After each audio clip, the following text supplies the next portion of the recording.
Here we go. All right. I'm excited for today's stream. We got a lot going on. Yeah. We got a lot going on.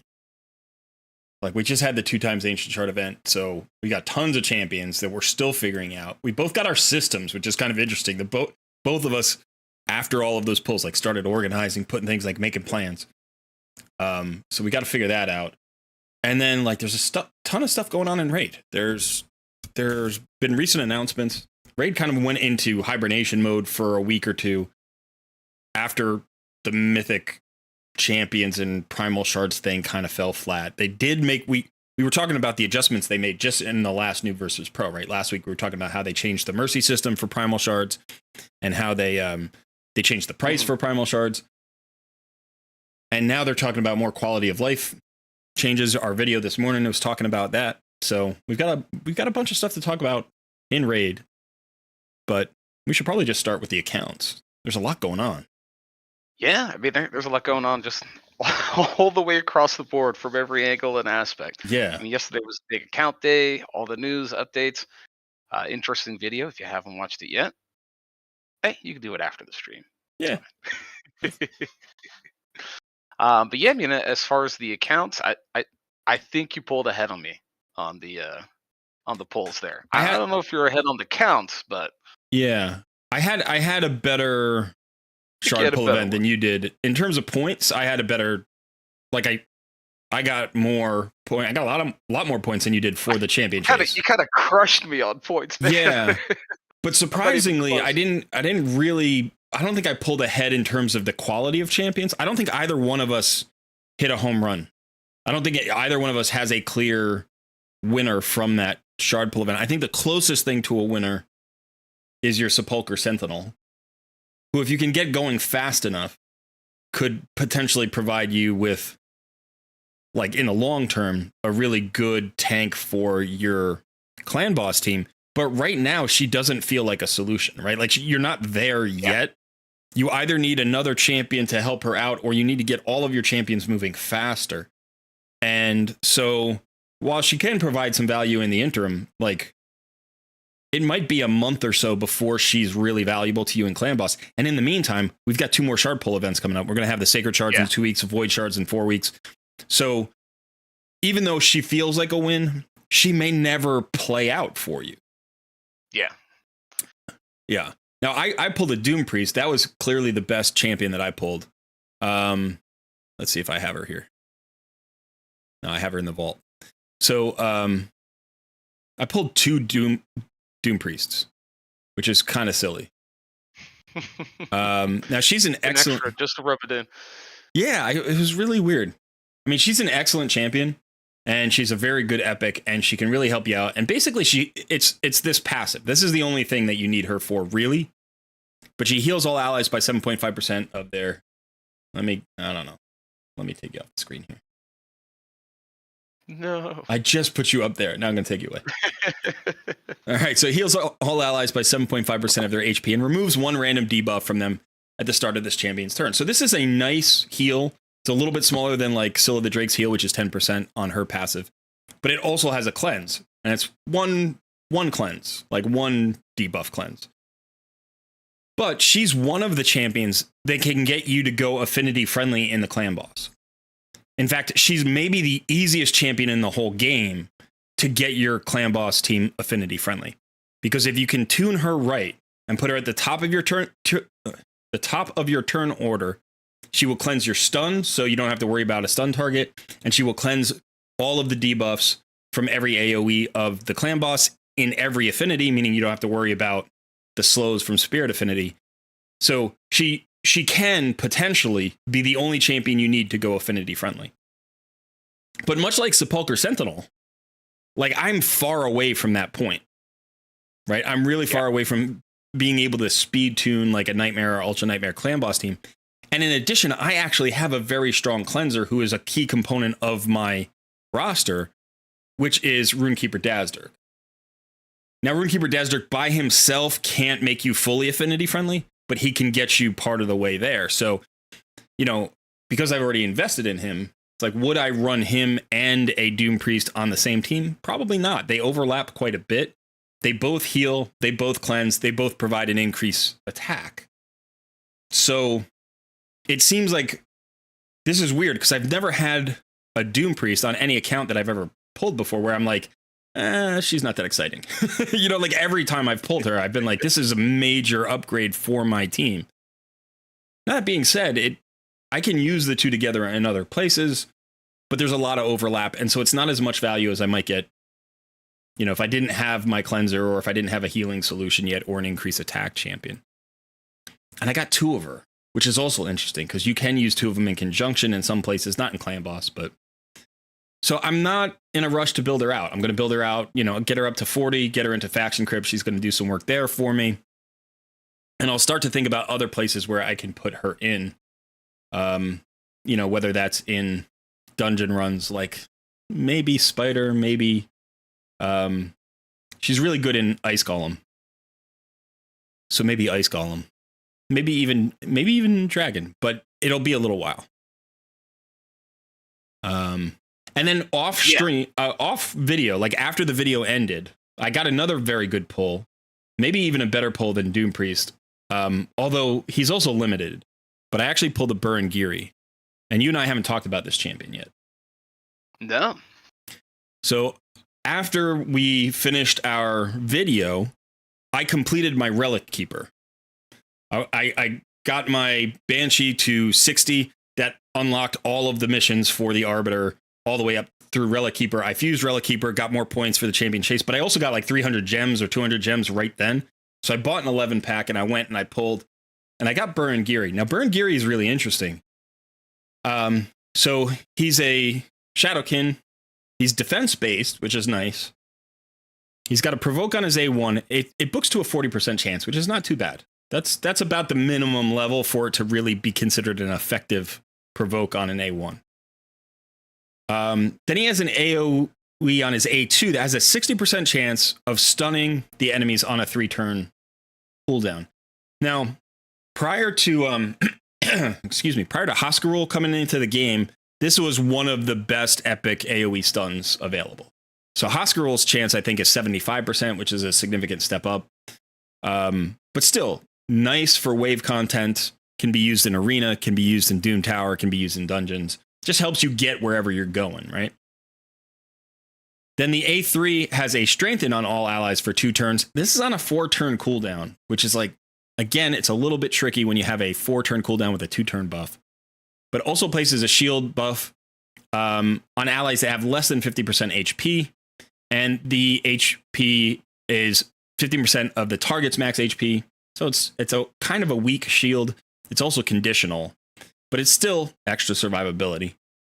And then this passive is what really makes him potentially interesting to me. Heals this champion by 50% of their max HP whenever an ally or an enemy dies. This is the same passive that Lady Annabelle has.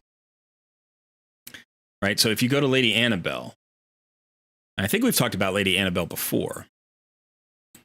Yeah, wasn't she like a strong solo for something? Yeah. So heals this champion by 50% of their max HP whenever an ally or an enemy dies. Now, she is the best Bommel solution in the game.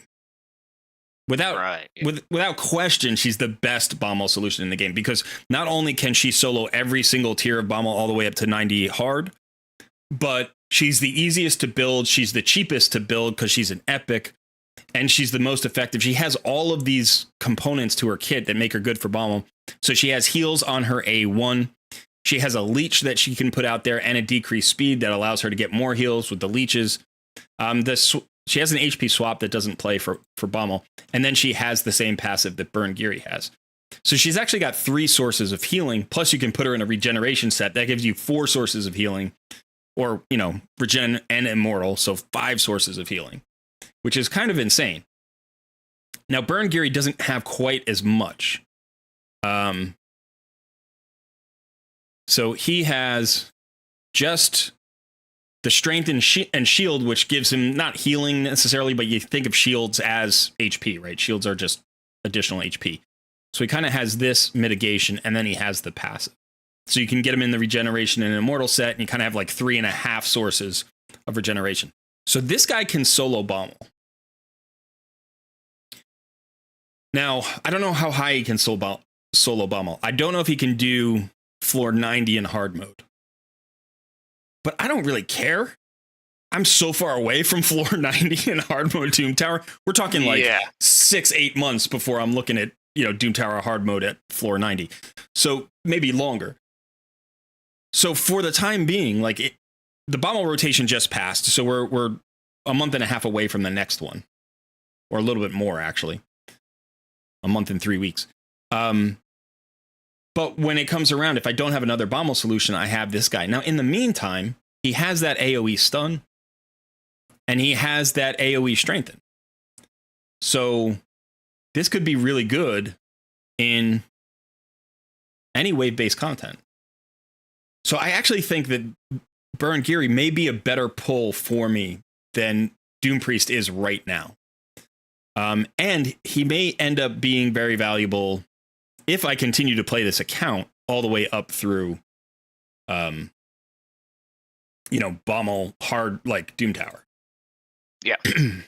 So I'm actually kind of excited about that. I've never built out a Burn Giri all the way before. I've never 6-starred a Burn Giri. I have him at like 5 stars in a couple of faction Crips teams, that kind of thing. But I never really looked at his passive before. I just thought of him as an AoE stunner and like strengthen champ. That's how I always focused on him. And it didn't really occur to me that he had this passive until I recently built Lady Annabelle on my main. And I was like, wow, this passive is incredibly strong. I've never seen anything like this. This passive is amazing. And then I pulled Burn Giri and I'm like, he has the same passive? That's insane. How did I not know this? Burn Giri's been out for, I don't know, over a year. And I just figured this out. So potentially he could be really strong in a bunch of places. But as a Bommel solution, he's very, very good. So I may be building up my Burn Giri. He's a tank, and I also don't really have a tank. And we know that you need a tank, Yeah. But I do have some defensive-based champions. I have my Shield Guard at 60, and I have my Stag Knight, who is an attack-based damage dealer, but you build him tanky because he's a debuffer. So these are sort of my tanky champions. And now you throw Burn Giri in the mix, and it feels like I'm starting to flesh out that roster a little bit and covering more ground. Because as good as Stag Knight is, he was a bit of an overlap with Deacon Armstrong, right? Because he's an AoE drop defense in the same affinity.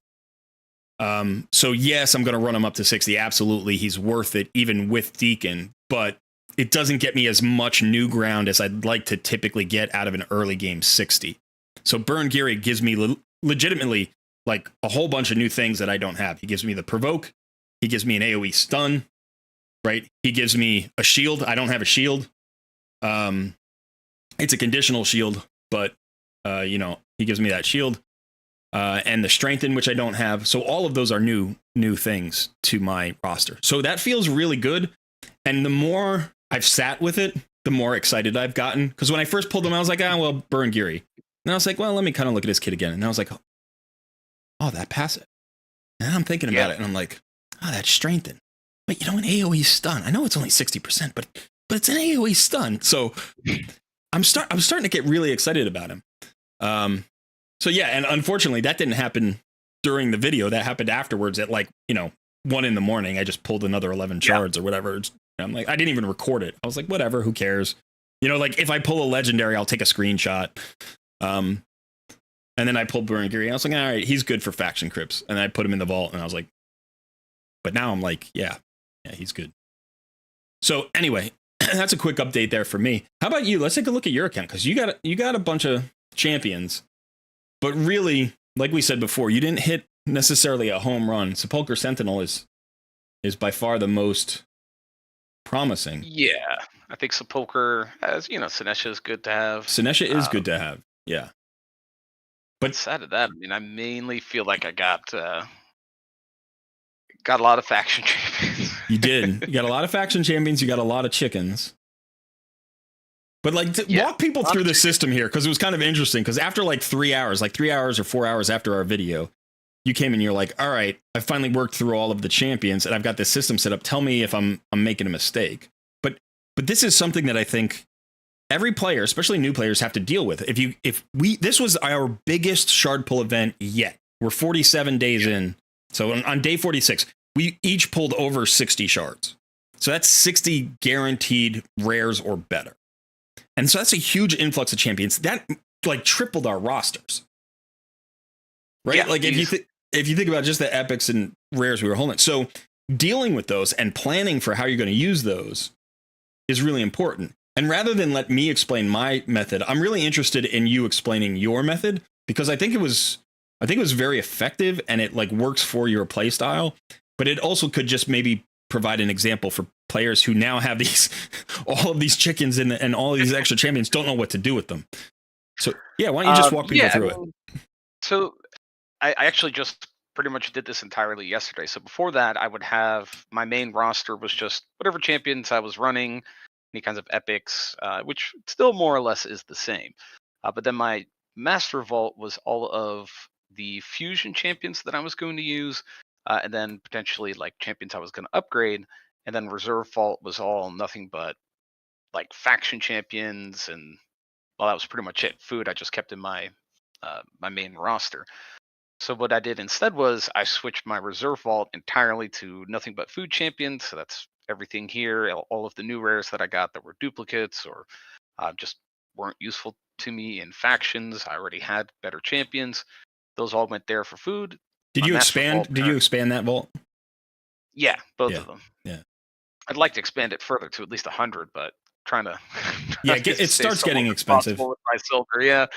And then my master vault now is entirely just faction champions. So all of these I'm probably going to run up to 40 at some point. I have some alternates in there for fusion champions, and then just like random fusion champions that are going to be used at some point. And then that keeps my main roster pretty clean, except for whatever like little bits of food that I'm working on at the time. Okay, so that's like your organizational scheme, yeah. And everybody can do that a little bit differently. But what I was actually more interested in was how you assessed each champion and what you like, how you made your determination about what to do with each champion. Okay, so yeah, that's a little bit more interesting. So yeah, the way that I did that, so I mean, it's going to look a little bit silly. No, I just have everything on the note. I might be able to show the stream. Let me see. Let me see if that pops up. Can you see that little notepad? Mm-hmm. Yeah. So pretty much what I did is I just took down every single faction, and I went into my filter, used all my vaults, pretty much just got every single champion from every single faction. That's now covering your screen, by the way. Oh yeah. Well, hey, there you go. You get an idea. Yeah. But I then went through, I think I used partially Hell Hades' website just to get an idea of the rankings of the champions for things like faction wars. But then I took that and broke it down into, okay, what do these champions actually do, and how can I make somewhat of a team that's going to spread out different buffs, different debuffs. I don't need 4 turn meter controllers in a faction crit. I'd need like an actually functioning team. All right. So let's just pause for a second. Yeah. So the first thing you do is you looked for champions that might be like surprising, could build to 6-star champions for something else, for like Fire Knight or Dragon or Clan Boss. Yeah. And then after that, once you kind of decided that there weren't that many champions there, you started thinking about factions. Yeah. And so what you did is you took a look individually at each roster of like faction champs. So you looked at, high elves like you're doing right now. You just looked at all of them. You went to Hell Hades' website. You started to get an idea of like which ones were good and blah, blah, blah. And then you started to build faction teams based on the champions that you had. Yeah, exactly. Okay. And so like, let's say you had 12 champions in a faction. Did you built a list of 4 or 5 or whatever? And then what did you do with the other champions? So the other champions went into one of 2 spots. Either if, for example, like the orcs, there's a lot of orcs that end up being fusion champs. So even if those are potentially better in the team, I have an alt for them just in case, for when I fuse them. And then everything else pretty much just went to food. All right. So all of the extra champions are food, or if they need to be reserved for a special reason, like a fusion they're in a different spot. And you started to, and then it seems like in some factions, obviously, you know, we only pulled 65 shards or whatever. In some factions, you didn't get enough to build out a full team. And so you're still doing the same, you're still doing the same faction crypt method you were doing before, which is running up food, right? Or trying to run up food and then using them at like 30 or 40 to farm the faction crypts, then turn them into chickens and then repeat, rinse and repeat. So that's something that, you know, I did a video on, I don't know, over a month ago. And you've really been hammering that. You've been doing a lot of work in faction crypts using that method. But now you've like built real teams for your faction crypts because, and this is what I think is really interesting. There's no way to use 60 chickens instantly, right? Like you have to level up a bunch of things. So by designating which champions are chickens and which maybe can give you value in faction crypts, you've actually broken it out into like 2 or 3 stages. Because right now what's going to happen is all of the chickens can be run up, right? Like you can level them to 30 and then turn them into 4-star chickens and feed them and then turn others into 5-star chickens and feed them and get another 6-star. So you have like the disposable chickens, and then you have the not yet chickens that could be chickens, right? Because there's another batch here, which is these champions that you're putting in faction crypts are good for right now. They're the best, you know, it's the best 5-man team you can create out of the champions you made from this event. But most of them don't deserve to be 6 stars, right? Very few of them deserve to be 6 stars. So you might run them up to 40 or maybe even 50. A few of them you might run up to 50, but most of them you'll probably run up to 40. And then as you have more shard pull events and pull better champions in the faction, you'll replace the current faction champions. And turn those faction champions at 40 now into 5-star chickens.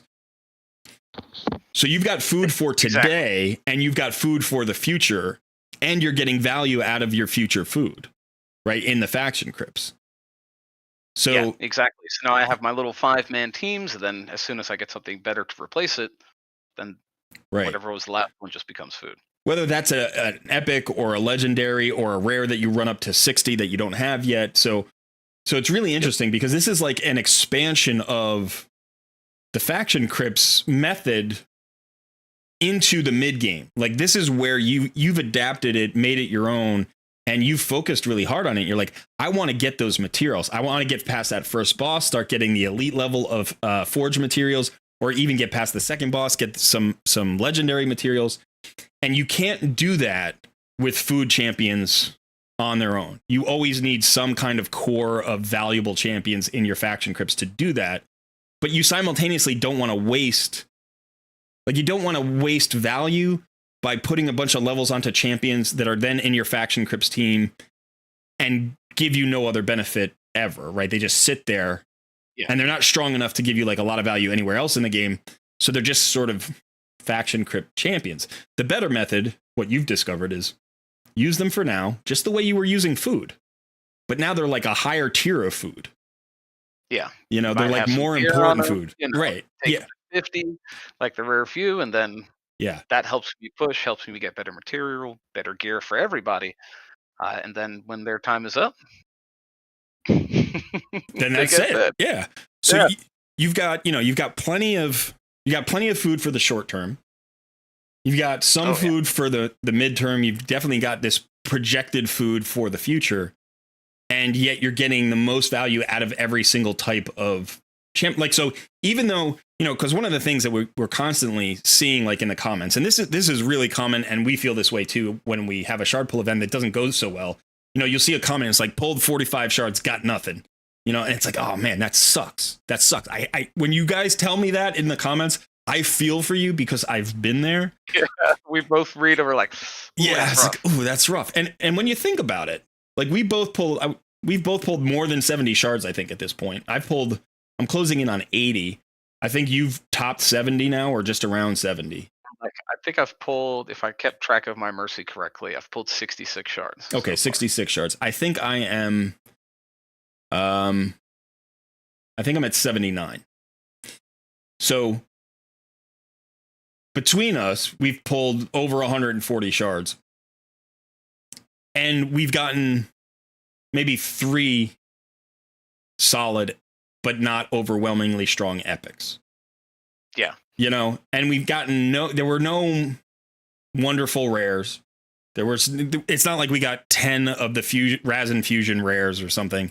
You know, we each picked up like one. We each picked up, I think, a Fusion rare for the current Fusion. So if we want to get one of the epics, we can get that. So there's value there, but you do have to search for the value when you have a shard event like this. So when players are like, oh, I didn't get anything, you know, one of my responses is, if you pulled 45 shards and got nothing, you still have 45 chickens. You have 45 chickens. And you've even taken that a step further. You're like, well, actually, you've got all sorts of things. You've got faction crypt teams that you can build. You've got chickens that you can have at 3-star. You got chickens you can have at 4-star, and you got chickens you can have at 5-star, and you can get value in the meantime. And this is from a new player who needed something. You needed something. You waited a long time to pull your shards. You know, you were after the last event. The funny thing was the last event was the Void Shard event. We pulled the Void Shards on Friday. On Saturday, you said to me, when's the next event? Right? And it's like, and we had to wait 2 weeks for you to get to this event. We get to this event. You don't really hit a home run anywhere. You didn't get your first legendary, which was really disappointing. You didn't get like an out of this world epic. Yeah. And yet here you are just instantly turning it into value. And I think that's like the free to play mentality that you have, and like that I also have, but like seeing it in a new player is great, because you literally were like, no, I got tons of value here. I'm going to use it. Yeah.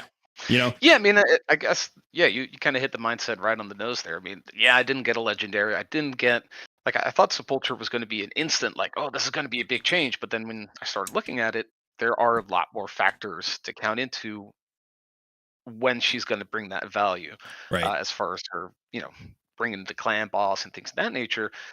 So then I started looking at, well, I've got so much more champions now, so much more in the pool that I could just start drawing from and seeing where anything can fit in, you know, like a little puzzle piece. And the other aspect of this, which is the thing that we sometimes reference, but we can actually see in action here, is that when you don't pull, when you don't hit on a guaranteed 6-star, you have to think about who your next 6-star is going to be. And in a lot of cases, you look at champions that have already been on your roster for a while and given you value and can add to your value. So we're looking at Sun Wukong right now. And like the day after the pulls, you were like, or not even the night of the pulls, Friday night. It was the same day. You were like, okay, Sun's he's my next 60. And like you said it with like, you're like, yeah, this, like, if it's not going to be Sepulcher, the only other real choice for me is to bring Sun Wukong up to 60, and he's going to get me more value in all of these places. And now I can start booking out my legendary and kicking ass with him. Yeah. And then when you actually 6-starred him, you're like, this is fun. Like, I'm excited to do this. Yeah, I mean, I've got 8 books for him. I'm just waiting for CVC to do that. But yeah, I mean, that's the other part of what happened is, once I pulled and nothing immediately jumped out, that just made the decision that much easier. Now I can immediately bring my Wukong up. He's 6-star. We're going to take him to 60, book him out. In the meantime, I can work on getting all my faction wars, faction crypts champions leveled up to at least 40, maybe up to 50. Continue with the champion training and stuff. So yeah, and you turned your attention to your current roster immediately. And you started thinking about the next things that you wanted to do, and you need to like increase your spider den level. And so we had a little discussion about that, how whether or not Sun Wukong would play there. And you decided to invest a little bit differently into your Sylar. So you re-geared your Sylar a little bit, right? Yeah, a little bit. I mean, she doesn't have great gear. I just don't have it, but I wanted to get her on a stun set. But yeah, you know, she ended up being a little bit better than she was. She still needs more accuracy. But yeah, I've kind of retooled all of my champions a little bit gear-wise, especially during the free gear event. Yeah. That was helpful. Yeah. And we also looked at the champions that you have in your roster that weren't super exciting, but are good champions that you could end up running up for different reasons. So we looked at Armiger, right? He's a potential 6-star. We looked at Haikatoon, who could potentially play at 50 or 60. We looked at Anchorite, who you've got at 50, I think, already, and could play at 60. And, you know, there are obviously even some other champions who are still on there who we know are good and we haven't gotten to, like Padma, Suai, Sinesha is one of the new champions. But so you do have champions in your roster that can provide you with new things that you don't have or new value that you could use. So missing on this event, if you consider this a miss, it wasn't a complete miss, but if you consider this mostly a miss, when you miss on an event, you get a free opportunity for the next 2 weeks to focus on nothing but the champions you've already had and consolidate the gains that they can give you. Because one of the worst things that I think happens to players is they get stuck in this constant pursuit of new champions as if those new champions will instantly solve the problems that they have on their account, help them get through the challenges that they want. And in some cases, that's true. But in most cases, what you really need is to get the most value out of any champions you've actually invested in. Right? If you don't have the masteries on your clan boss damage dealer and you're like, oh, I need a better clan boss damage dealer. It's like, you have a better clan boss damage dealer. It's called getting your 6-star mastery. Right? Like that makes every damage dealer better. That makes every support better. Like if you have 5 6-stars, 5 level 60s on your clan boss team and only one of them has, War Master or Giant Slayer, you're giving away millions of free damage. Like, and you don't have to do anything. You don't have to level up a new champion. All you have to do is get the masteries on the champions you have.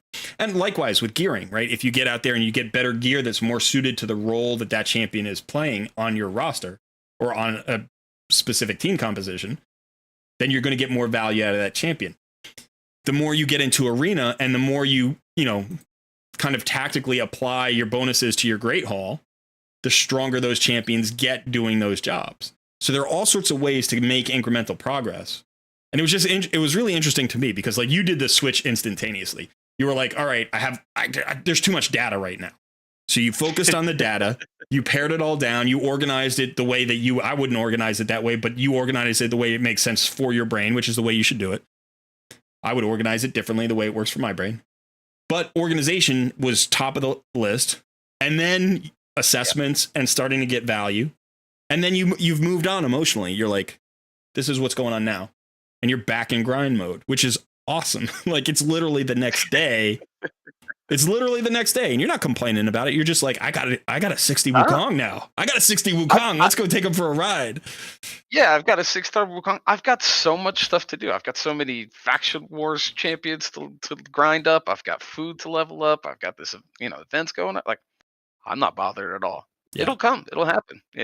I'm going to get a pull at some point that's going to be just nuts, change my account instantly. And then I want to be prepared to, work on that as well. But right. Until that happens, there's still plenty of awesome stuff to do. Yeah. And that's really, I think, the attitude that is required to be successful in Raid Shadow Legends long term. I did a video last week, I think, about not even that long ago, maybe like 4 days ago, about progress, like states of progress in the game. Talk about defining early game, mid game, late game, end game. And in that video, I said, I think mid game, excuse me, I think mid game is where the largest population of players exists. I also think the mid game is where most players quit. Right. And if you quit, sometimes you come back, you're still in the mid game, you play for another month, you don't get out of the mid game, you quit again. So people who get really frustrated with the lack of progress in this game, I think that happens in the mid game. And I think the biggest reason isn't actually the game. I think the game is really well balanced for the mid game. But what happens is progress slows down. And in the early game, every new champion is exciting. But if you think about it, like, we talked about like the roster, the idea of the roster, the theory behind building your roster and building up 6-stars is, especially in the early game, is to keep adding champions that give you something that nobody else does. I was just talking about how Stag Knight overlapped Deacon a little bit more than I'd like, because they give me some of the same stuff. But Burangiri gives me completely new stuff. Now, Burangiri might not be as good a champion as Stag Knight, but he adds more to my roster than Stag Knight did, right? And So I think what happens is people, they get excited about a really powerful champion. They pull a really great champion and they're like, well, I want to upgrade that. I just got a legendary. I just got, it doesn't matter what legendary, but let's say, I'm trying to think of, like, let's say you get Sethalia. You're like, oh, I got Sethalia. She's really strong. She's rated really well. She's got an HP burn. She's got a buff removal. She's got a heal. She's got a cleanse. She's great support for Banner Lords. You can use her in all sorts of places. She's great in arena. She's great in, wave content. You're like, yeah, that's all true. Everybody has Sun Wukong. Why are you leveling up another legendary buff removal champion? Right? Like, you already have a legendary buff removal champion. Completely different champions. Completely different. Right? Sun Wukong and Sethalia are completely different. But the primary thing that each one does is buff stripping. So it's like, it'd be the same thing if you got an epic. If you got Madame Ceres, and you're like, whoa, well, she does a buff removal and a drop defense on the same skill. It's like, well, that's great. That adds some slight difference to, what Sun Wukong does. But it's not really adding a huge thing or a brand new thing to your roster. So if you pulled a champion that wasn't quite as good, but gave you something completely new that is valuable, like in your case, Sepulchre Sentinel added increased defense to your roster. You didn't have it. You needed it. I still don't have an increased defense. I need it, So if I pull another fantastic turn meter filled champion, well, I've got 3 right now. Unless I pull a Seeker who's the best in the game, I'm not building another turn meter champion. I've got Deacon Armstrong, I've got Runekeeper Dazdirk, and I've got High Katoon. And at some point, I'm going to get Arbiter, right? I'm not looking for a lot more turn meter fill. So unless I get the single best turn meter filler in the game, or somebody who brings turn meter fill with a ton of stuff I don't have, then I'm not going to build it. But if I get an increased defense champion, yeah. If I get, a champion who brings, let's say, a block debuffs buff, because I don't really have that yet, right? Then I would consider it. Yeah. And so I think, people in the mid game, they pull really good champions, they build them out, and they don't see any progress. And they're like, why? Why is that happening? I got this amazing champion. I should start crushing now. Like, well, your value over replacement was actually pretty minimal. And you're still missing key components of a full roster, like a full spectrum of skills. And this is where I come back. I say this every once in a while. This is where I think of like Magic the Gathering, right? Like, I think of all the skills on each champion as cards in a deck. Right. And so your team composition is a deck. Right. And if you have the same card coming out over and over and over again, you're rarely like, you're just like, oh, yeah, I have one card and I just play it again and again and again. It's like, unless it's the world's best card, you're going to lose most of your matches. Just a bunch of islands back to back. Yeah, just a bunch of lands. I got the best lands in the game, man. I'm never going to run out of mana. Yeah. But anyway, okay, so like I said, we have a lot to talk about today. So we're watching your screen, by the way. I'm gonna go check in on chat. I haven't checked in on chat since we started, so I want to say hello to everybody. Yeah, I was thinking that as well. All right, we got a lot of people. We got 42 people in the stream right now. Hello and welcome. Kieran, Mr. Fudan, Shooter, Icky Ray, Great Dane, Siloth, Godazord, Alex, Captain Volcano, Kate, hello. Suzanne Johansson is back. I think we had you. You're maybe like a second or third time viewer. We've come across you before. That's Artek. She's in my clan. Oh, gotcha. GOT, welcome. Hammerhawk, welcome back. Lou Mac. GOT, you sent me a message that you were going to take a little bit of a break from the game, but I'm glad you came back to the stream and are hanging out. Lou Mac says, I love this series. Thank you, Lou Mac. We love this series too. It's a lot of fun. Crash Down. Mr. Miyagi. Hanru Low. Okay, so Hanru won a takeover last week. How's the takeover doing? Let us know if you're still making progress there after your takeover. Maxi Musterman, welcome. Undersized Tic Tac, one of the best names in YouTube, I think. That's just such a great name. Yeah. All right. Tulsi, welcome. Mahato. Hello, guys. Hope you're doing good. We are doing well.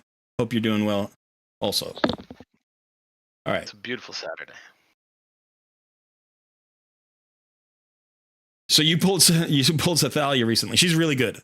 I actually really enjoy Sathalia, and there are times when I pull her out and put her on a team composition, and she's the exact champion I need.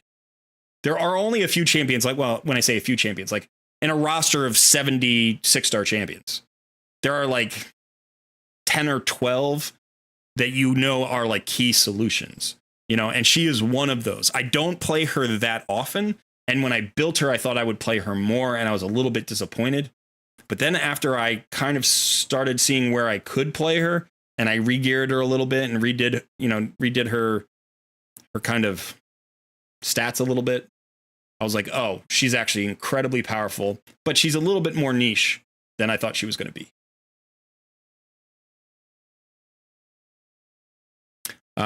Karen says, my polls from yesterday: Geomancer, Mistrider, Daffy, Sepulchre Sentinel, Ugo, Dark Elhain, and Shiramani. That is a sick shard event. That is incredible. By the way, Shiramani, I'm going to talk about Shiramani. Shiramani is one. So this is the first legendary I ever built out on my main account. And obviously when you get your first, like, she wasn't the first legendary I pulled, but she was the first one I built out. And so I have a bit of a soft spot for Shiramani. But that being said, I just think she's underrated. I think she's one of the most underrated champions in Raid. And yeah, so she's a legendary in the High Elves faction. You should absolutely build her, by the way. And she's got good stats, good speed, like good attack, good defense, good HP. There's no stat weakness here. She's a support champion, so 20k HP is right where she should be. She's got almost 1100 defense, right where she should be. She's got over 1100 attack, which actually is kind of high for a support, and she can hit decently hard.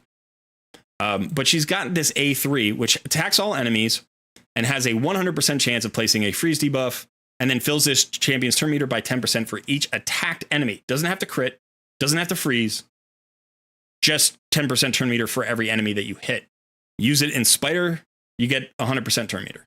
Use it in Doom Tower, you get 50% turn meter. And it's 100% chance to land. Obviously, she can weak hit. So you do need accuracy on her, and you need to consider the affinity. But it is a great skill. It's on a 4-turn cooldown. It used to be on a 5-turn cooldown. They reduced the cooldown on this by 1, so it comes back around even faster, which is really nice. She's got this heal on a 3-turn cooldown. Heals one ally by 50% of their HP, and everybody else by 20% of their HP.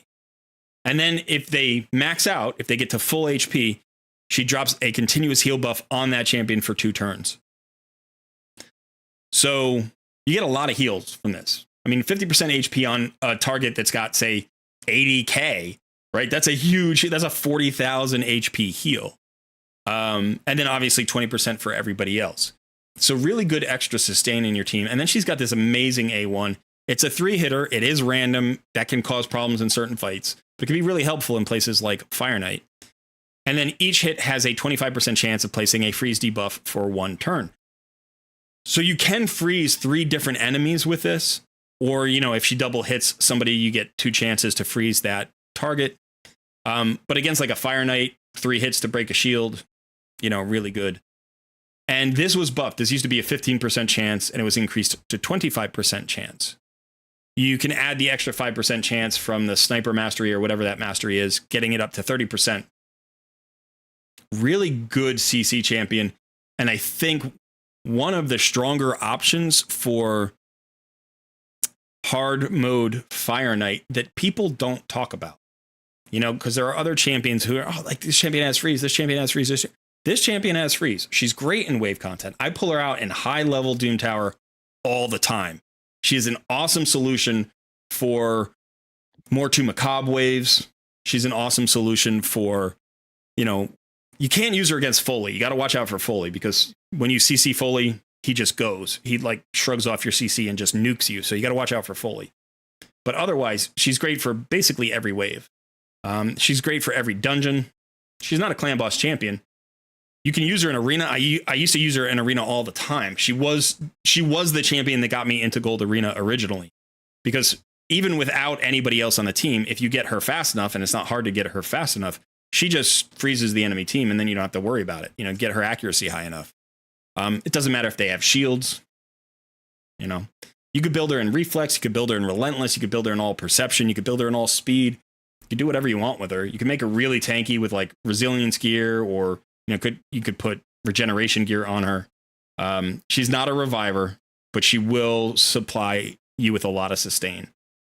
So fantastic champion. Seriously, consider building her out if you don't have a 100% AoE crowd control champion. So if you don't have a 100% stun AoE, you want 100% freeze AoE. The one downside to freeze that everybody states is like it gives mitigation to the targets. So when a champion is under freeze, I think they take 15% less damage or something like that. Who cares? They're frozen. They can't go. They can't hurt you. Like the goal isn't to kill them quickly. The goal is to not let them move. And freezes do that perfectly. You know? So great champion. So congrats on the pull. Let's bring Sun back. Indeed. Yeah. Oops. Yeah, put me back in my corner. It's my corner. Yeah. Mine. Oh, so let's talk about Clan Boss for a sec. We've had an interesting Clan Boss battle going on recently. Yeah. All right, so I spent all of last week grinding Minotaur, and I have finally gotten all of my champions, the vast majority of their scrolls. So I've gotten Banshee, Frozen Banshee up to 60. I got her War Master. And then I've also gotten my Stag Knight, his 5-star masteries. I've gotten Deacon, all of his scrolls. So as soon as he's 6 stars, he'll have all of his masteries. So you can see my team right here is I still have 3 level 50s. I'm sorry, I still have 2 level 50s. So Runekeeper, Dazdirk, Frozen Banshee, and Athel are 60, but Stag Knight and Deacon are still 50. So I still have 2 more War Master procs to get, and additional stats to get, additional speed to get, additional survivability to get. Yeah. And my hard mode Clan Boss is now 1 key. You can see it's 11.65 million, and I'm 14 million. As soon as I got Banshee her 6-star mastery, I 1 keyed hard. And it was like instantaneous. Like I went from like 9 million to 14 million. I just jumped. And then I decided to get into Brutal. And you can see, let me do it right now. I'm just going to run my Brutal Clan Boss. Same team. I have AI on them, by the way. I did do a little bit with the AI. One of the things I did is I turned off Athel's extra turn here, because I hate that she would use her extra turn when she already had an increase attack up. Right? So the extra turn gives her the lesser increase attack. And so she would like try to buff herself, and the buff wouldn't land because you can't replace a higher buff. And then it would just waste an extra turn of the buff. So I turned this off. Now at the very end of the fight, she's the last one alive. And so I actually lose a little bit of damage there at the tail end. But over the course of the fight, I make up for it. And then the other thing, I think, what did I do here? Yeah, I just made sure Stag Knight opened with his A1 so that he and Deacon, who are both the drop defense champions, are on different cooldowns. Now, Stag Knight's not booked out, so it'll be a bigger difference when he's booked out.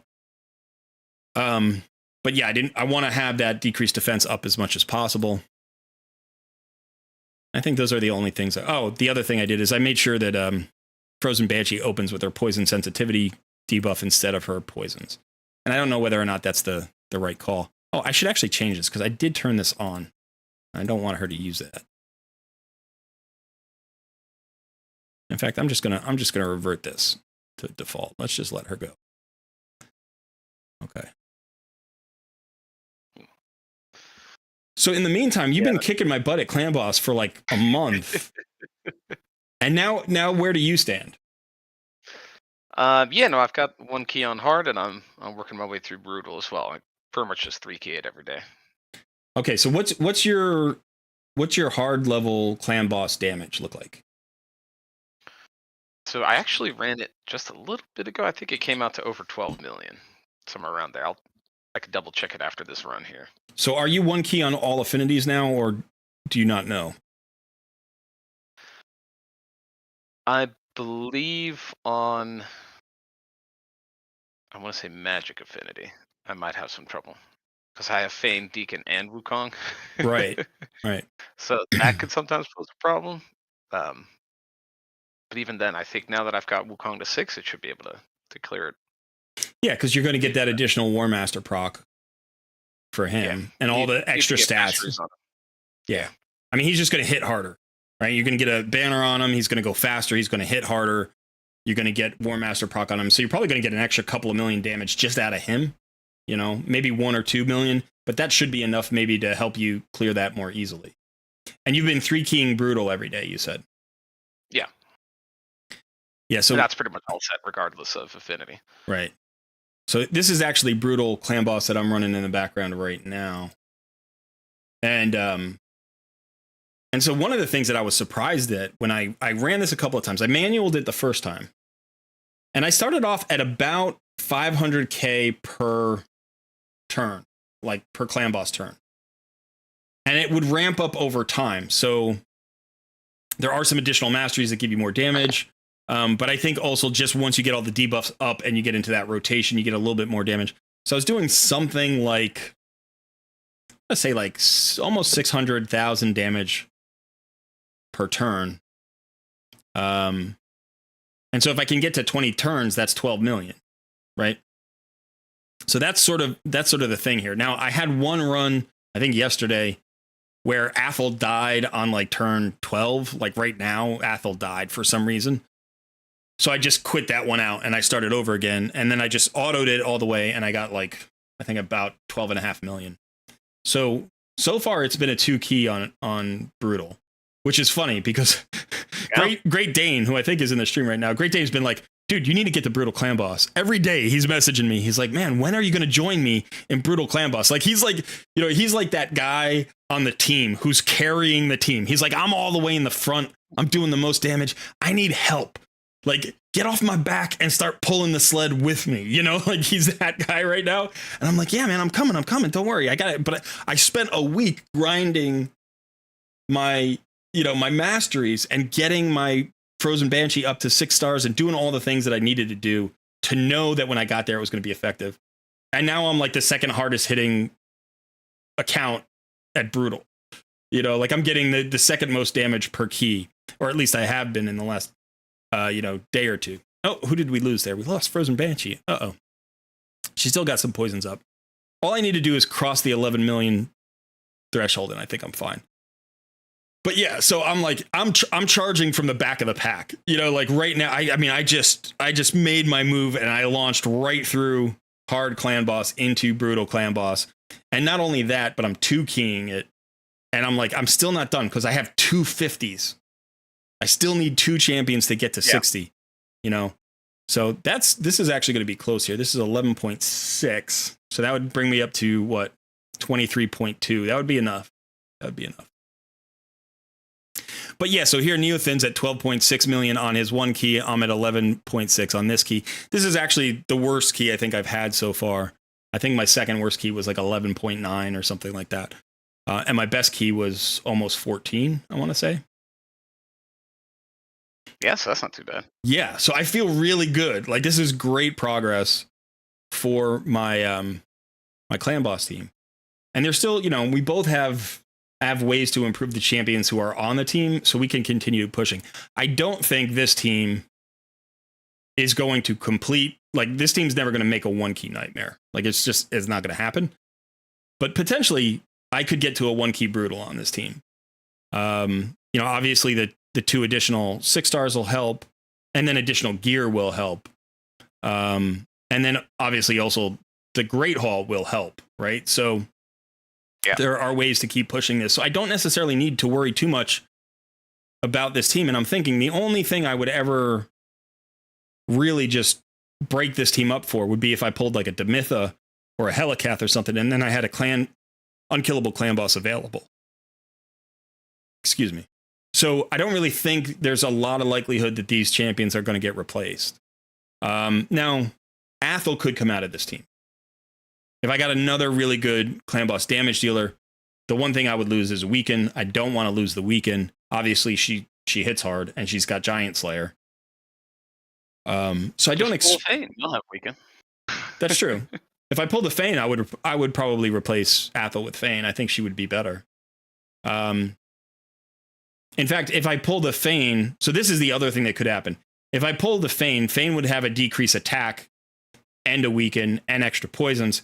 She could replace both Stagnite and Athel, giving me an opportunity to bring in another champion that would provide additional value somewhere. So, for instance, if I got Fane and Seeker, right now you put Seeker in, you get a lot of extra turns. You just get more damage out there. You start running at a 2-to-1 or whatever. Or, maybe I would get Sepulchre Sentinel. And if I could get fast enough to have that increased defense up all of the time, I would have extra turns. And that would get me more damage from Fane and Frozen Banshee. So it's not that I couldn't replace these champions. I just don't expect to for a while. Yeah, same for me. Well, that's what I was going to say. Actually, on your team, I think Wukong is the clear potential replacement, right? Like if you get if you pulled a Venom Mage, you'd be like, yeah, I'm going to put Venom Mage in here. It's like that would be a huge improvement to your overall damage. Yeah, I think he would be the first one to move on. Yeah, he's not a clan boss champion. Yeah. Right. The reason he's there is because he's one of the hardest hitting champions you have. And he does do the buff strip, which is at least moderately useful on the clan boss. So he's not a complete waste in that spot. But. And he likes tanking stuns. Yes, that's true too. No, that's a good call. I don't have anything else to take, take the stuns. It's just Wukong. He gets one shot and he comes right back. Right.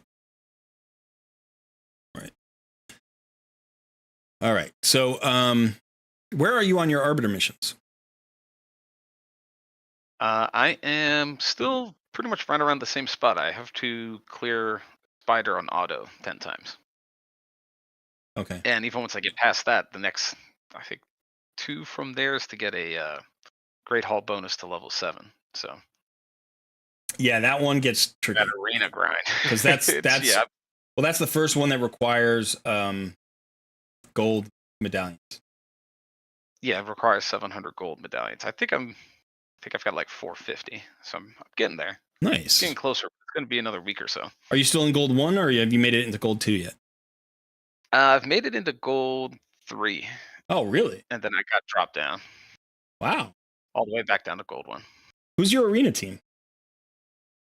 My arena team is Kale, Fane, Wukong, and Beacon. Okay. So you're doing better than I am. I'm sneaking up on gold 2 slowly. My next mission is I have to upgrade 5 champions to level 60, so I need 1 more level 60.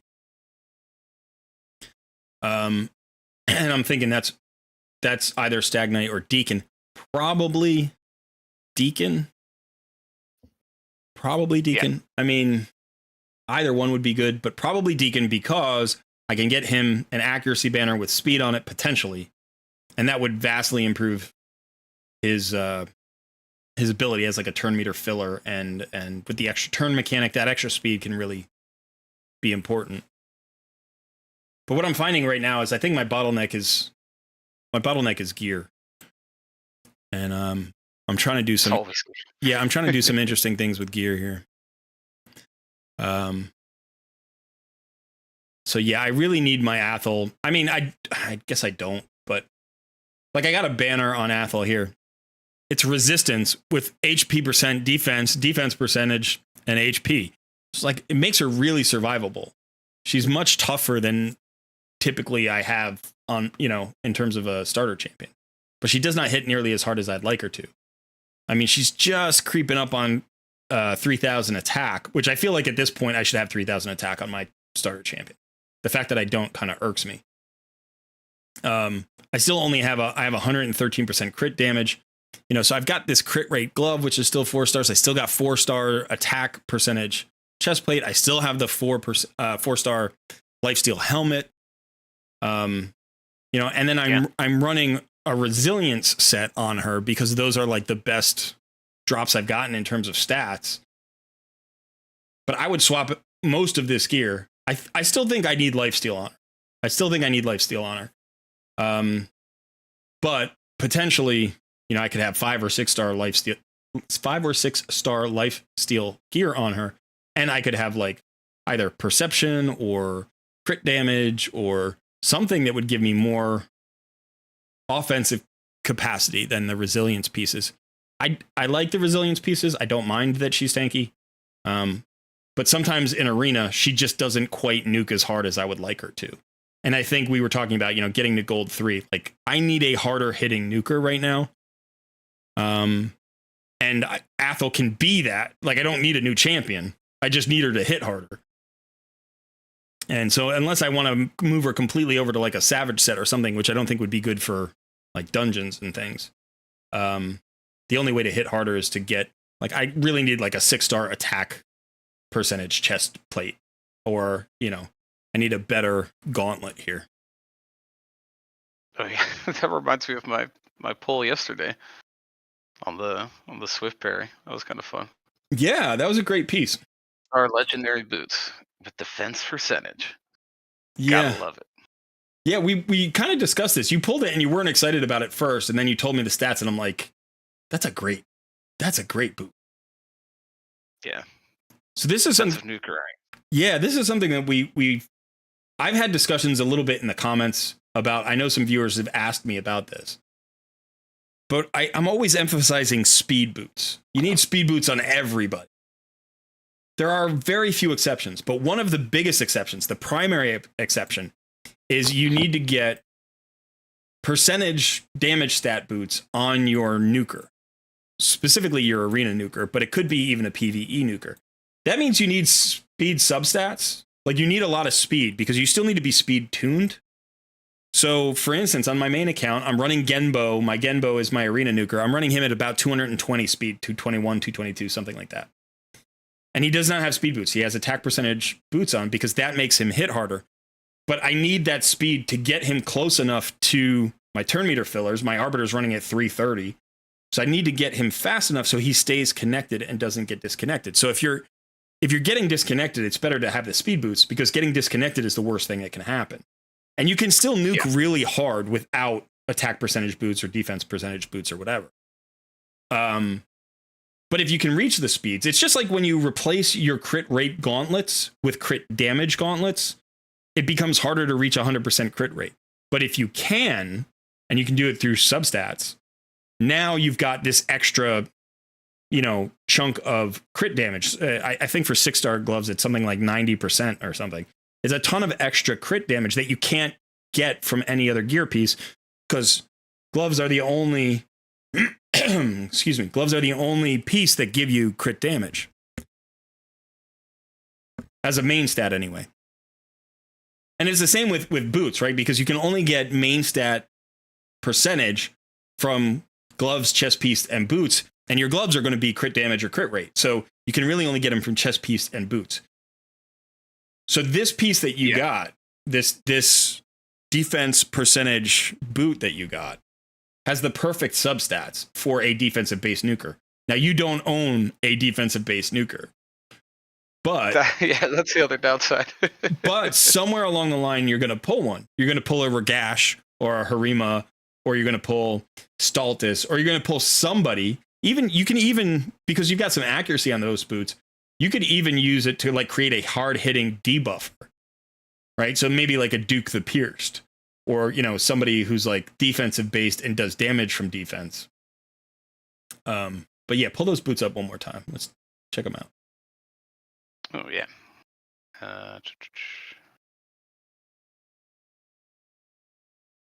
Yeah, so they're 6 stars, legendary. You're kind of in the way. Can you move yourself out of the way there so we can see the stats? Can I move myself out of the way? That is a good question. There you go. But I am. All right, so you got crit rate, flat HP, speed, and accuracy. Really very good substats. And what we said here is if you wanted to build these into nuker boots, you really needed to land at least one roll into crit rate.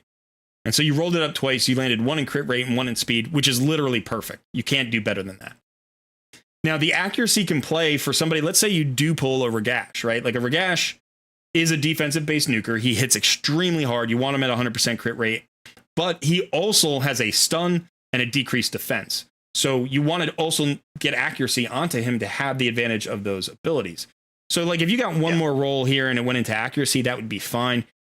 All you need to do is miss that flat HP, right? And even then, if you got one into everything, it wouldn't be awful. But like we really love another roll into crit rate there, you know? And if we don't get crit rate, we want either speed or accuracy. But again, 2 more rolls into crit rate. Let's bump it all the way up. Yeah, a triple roll in a crit rate would be awesome, or 2 rolls in crit rate and 2 rolls in speed would be awesome. So here you have speed boots. Like speed boots would at 6 stars give you 45 speed, but you're getting 10 speed out of this, and it's not even glyphed yet. So you could get, say, another 5 speed out of this. So you're reducing that loss from 45 speed down to just you be losing, say, 30 speed. You know, which is it's a decent chunk, but you can be 30 speed slower than the next turn meter filler and work. Like that can work. So main stat boots can be great. And when you pull something like this, even if you don't have a champion that you can build that on, like rolling them twice to see if they're going to be good so you can decide if you want to hold on to them. As soon as you get your defensive based nuker, you're going to be like, oh, I got the perfect boots. You know, like as soon as you pull that champion, you're going to be like, yeah, I know how I'm building this guy. And the other thing is it's in the Swift Parry set, which is like a great set, right? It's a really good set for a nuker because it gives you the extra crit damage plus the extra speed. So when you complete the set, that's going to get you even closer in terms of speed. And then the crit damage is good. I mean, it's not the hardest hitting set in the game, but it's a very good set, and it's a defensive based nuker, and you have that extra 50% chance of not dying. So it's already going to be hard to kill the nuker, and then they got a 50% chance of not dying on top of it. So you're going to have a highly annoying defensive based arena nuker when you get there. When you get there, like this is whoever you get. I'm hoping for Ragash, but you know if you got a Harima, oh my god, you got a Harima. She'd be outstanding in this set. So yeah, so I hope you pull the champion. Like in 2 weeks, we've got a Sacred Shard event. I'm like, pull a defensive based nuker. Yeah, that would be sick. That'd be fun. Not that you necessarily need it right away. Like you'd rather have your tank, but I love defensive nukers anyway. So I'm excited about it. Yeah, you could put that on a Helicath, man. That would be such a good pull for you if you pulled Helicath. Yeah, I remember you talking about that, like a Helicath defensive nuker build. Yeah. Yeah, well, for you, actually, it's moving you towards an unkillable clan boss composition. But the other thing you can do with Helicath is just make him, like, super, super damagey. Apparently, like, I didn't realize this was a thing until I started diving into Live Arena more. Apparently, he's, like, one of the best defensive-based nukers in the game because he's got an AoE on his shield that hits really hard. He's got a weaken, and he counterattacks all the time. So once he has his block damage out there, but he gets hit, he counterattacks, and he ignores shields. So it's like you can make him hit really, really hard. You get a 100% crit rate. You know, you get like 300% crit damage and a ton of defense, like 5k defense, and he just smashes teams by himself. You don't need any other defense, so you just have like healers and revivers, and it's impossible to beat that team. So I actually want to rebuild my clan boss team on my main, pull Helicath out, turn it into a Demitha unkillable team because I have a Demitha now, and see if I can run a little bit faster there. And then I would pull Cardiel, Helicath, and Ninja all out of my clan boss teams, rebuild them for other content.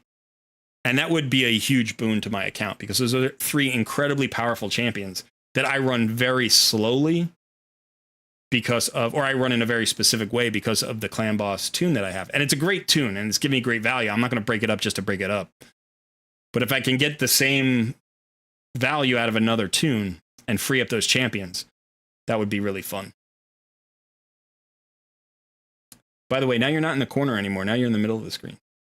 Nobody puts baby in the middle of the screen. I put myself here. All right, let me go back to just looking at putting some gear on this guy. Let me go back to chat and say hello. The Fatal Virus, hello together. Well, hello everybody. I don't know. I'm missing some people. Meve is here. Welcome.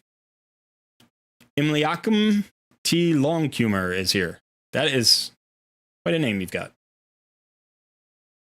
Hey, I am looking after 6 accounts at the moment, and as you mentioned, it's too much, so I'm going to be giving away 4 of them, so would you mind if I hand them over to you? Feels a waste to just abandon them.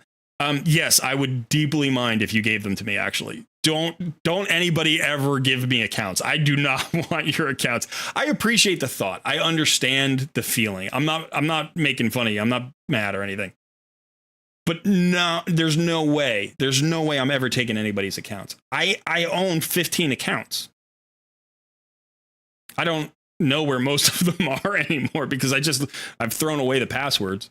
But yeah, I've got, if I were ever going to play another account, I would go back to my main alt account that is like almost a year and a half old. It's a fantastic account. I've got Bad El Khazar over there. I've got Tamesia. I've got Septimus. I've got a ton of great champions. I got Helicath over there. I stopped doing him right before the Newt fusion. If I had Newt on that account, it would be insane. It's almost as good as my main account. So I would go and do that. As far as giving away accounts is concerned, just give them either back to the people who gave them to you if they're not yours, or, get some new friends involved in the game or something. There are so many more accounts than players these days because every player has 2 or 3 or 5 or 10 accounts. So yeah, it can be hard to give away an account unless it's a very special account. So like if it's an account that has Ninja on it, or let's say it has a Ninja and Deliana and Artak, it's like it got all of those, it's like, oh, hey, then you could give it away and people might be excited just to get those and start a new account. But it's okay to just drop the accounts. That's the other thing. It is totally okay. I have an account that I played for 6 months at the beginning of this year. It was really shaping up. It had a Geomancer on it. I mean, it was such a great account. And I dropped it because I wanted to start this new account. And I had another account that, like I say, played for about 18 months. Super strong account. Bad El Khazar was my first legendary on it. Amazing. It had Corvus. Had Geomancer. Had Demitha. Like all these great champions. Helicath. I stopped playing it. Sometimes you just have to put it down for your mental health and move on. Focus on the account you've got. I think when we get too attached to these accounts, then that's when we get in trouble in life. Like not in the game, we get in trouble in life, right? Because your life raid becomes your job. I mean, there were times where I was playing raid, on 3 accounts. I'm spending 8 to 10 hours a day on each account, simultaneously, still trying to have a job and have a life and do all that stuff. And it just became impossible. So put it down. It's okay. If it helps, delete the account and forget the password so you can't get drawn back into it.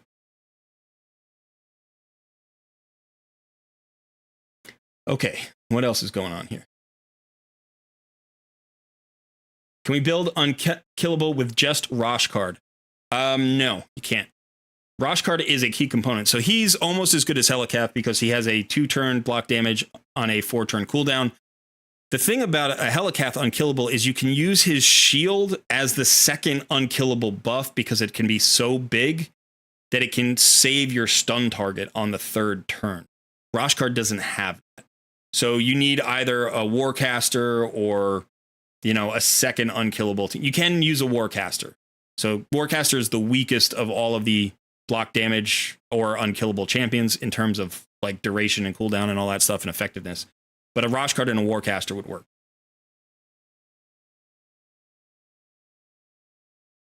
Ink TRL, hello. On my main, I'm on the one where you are mix 10 superior potions. Just got done with the level Great Hall 1. All right, well, you're progressing. Some of those Arbiter missions just take forever to grind, especially at whatever level you're at. It's like you got an 8% drop rate, and it seems like it doesn't even drop at 8%. It drops at 3%. It's just annoying. It takes 500 energy to get potions. Mario opened 102 shards, pulled Corvus. Congrats. I also have Venomage. I think that's a nice pair for Clemus. That's the pair I want. I was just talking about that last week. I have a Corvus on my main alt account that I'm no longer playing. I still call it my main alt account because it's the most advanced account. And I didn't have a Venom Mage, and I think I got one towards the end, and it was like 4 stars. I have the Venom Mage on my main account, but I don't have the Corvus. Corvus and Venom Mage is an insane combo for building a killable clan boss team. You got 2 defensive mitigations that can reduce the incoming damage by 40%. Throw an increased defense and a strengthen on that.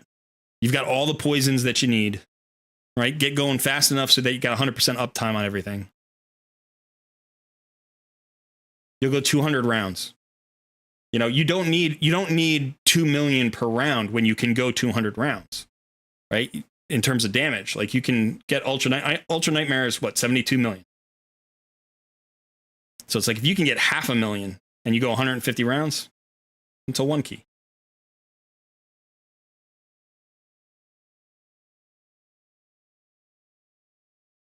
All right, let's jump back into the game here. I'm already out of energy. So I'm looking at events and tournaments. I'm messing around with my, my champions for fact. The champion chase is still going on for a day. How far have you gone in the champion chase?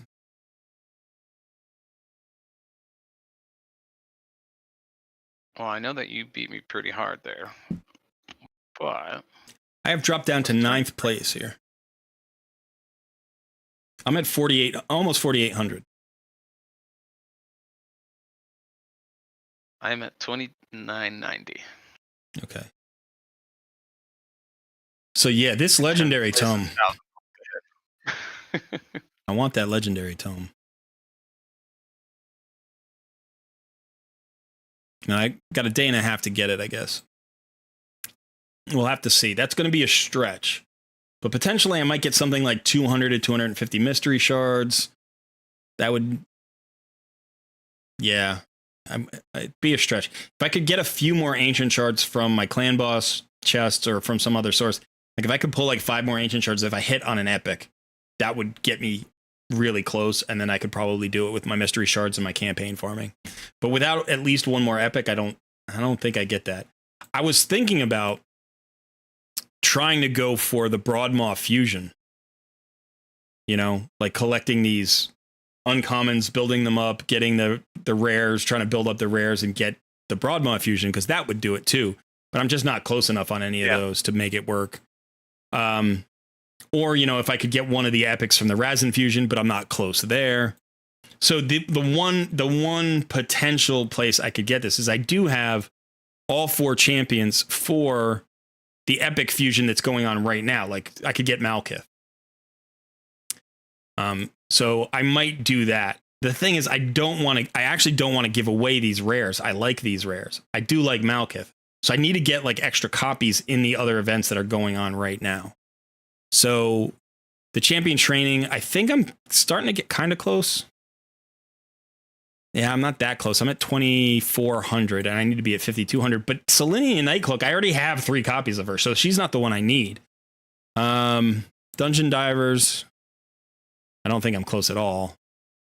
I need 3,100, basically 3,000 to get Longsword. And he is one of the ones I want to keep. There's an artifact enhancement event coming up. I only have 1.2 million silver, so that's not going to work. You know, you need 20 million for those things. You're 20th of the way there. Yeah, I was about to say. Spider tournament. I do need to get into Spider. I'm not going to have 2,000 energy for this, though. Not in the next 36 hours. Classic Arena. Okay, so this one I could get. I could pick up this.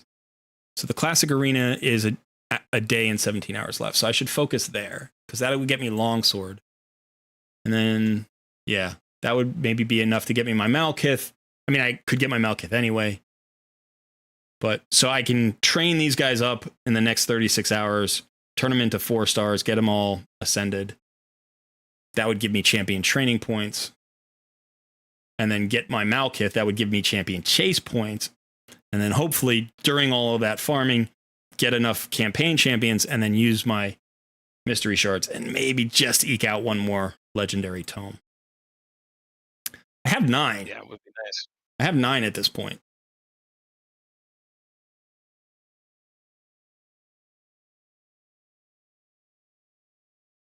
So, yeah, let me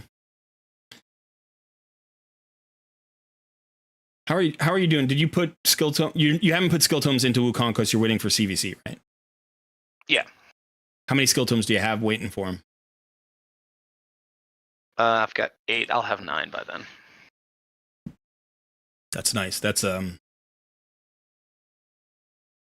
3,000 a book, I think. Is it? I think so. That wouldn't be too bad. I think it's Where 3,000. do I have these boots?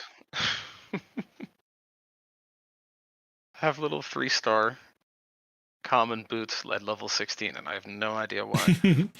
you probably like super early game.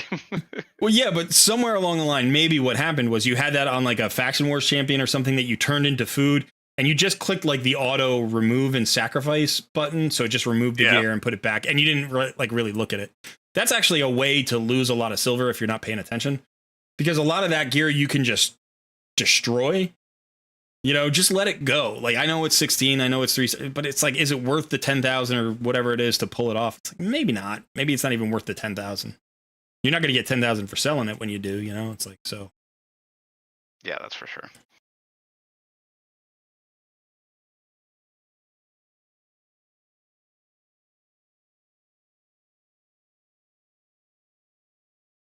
Here's something I've been doing on this account for the last, I don't know, a couple of weeks. That I haven't really done before. I've thought about doing it, but I always ended up not doing it. But when I get the daily mission or daily quest to where am I? When I get the daily quest to do a campaign boss, rather than do the campaign boss in chapter 12, like instead of doing 12-7, I go back to Palace of Aravia and I do the boss in Palace of Aravia because she has a chance to drop rare 5-star speed boots. And so I know it's only 3, you know, I only get 3 runs in, but it feels like that's just 3 opportunities to get really good speed boots in the speed set that are hard to get. Like, you know, when you think about the fact of you have to drop thousands of energy into Dragon to get like 1 pair, you know? Whereas you can get it here, like maybe every 10 runs, you'll get 1. You know, it's like, oh, that's only 90 energy.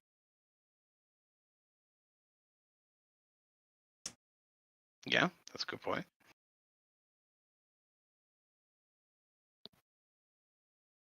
Didn't get 1 there, but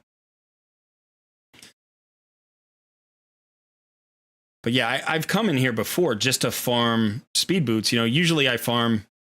Actually, I guess I shouldn't say it would be one every 8 or 9 runs if you were running the stage 6. But if you're running the boss, it would be 1 every 48 runs. So something like that.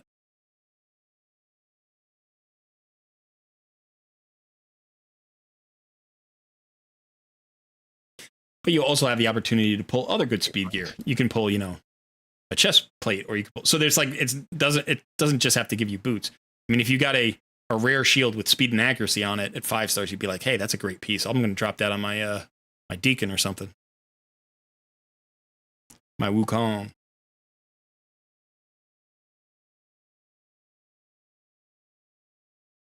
I do have to remember to get into Arena after this, though.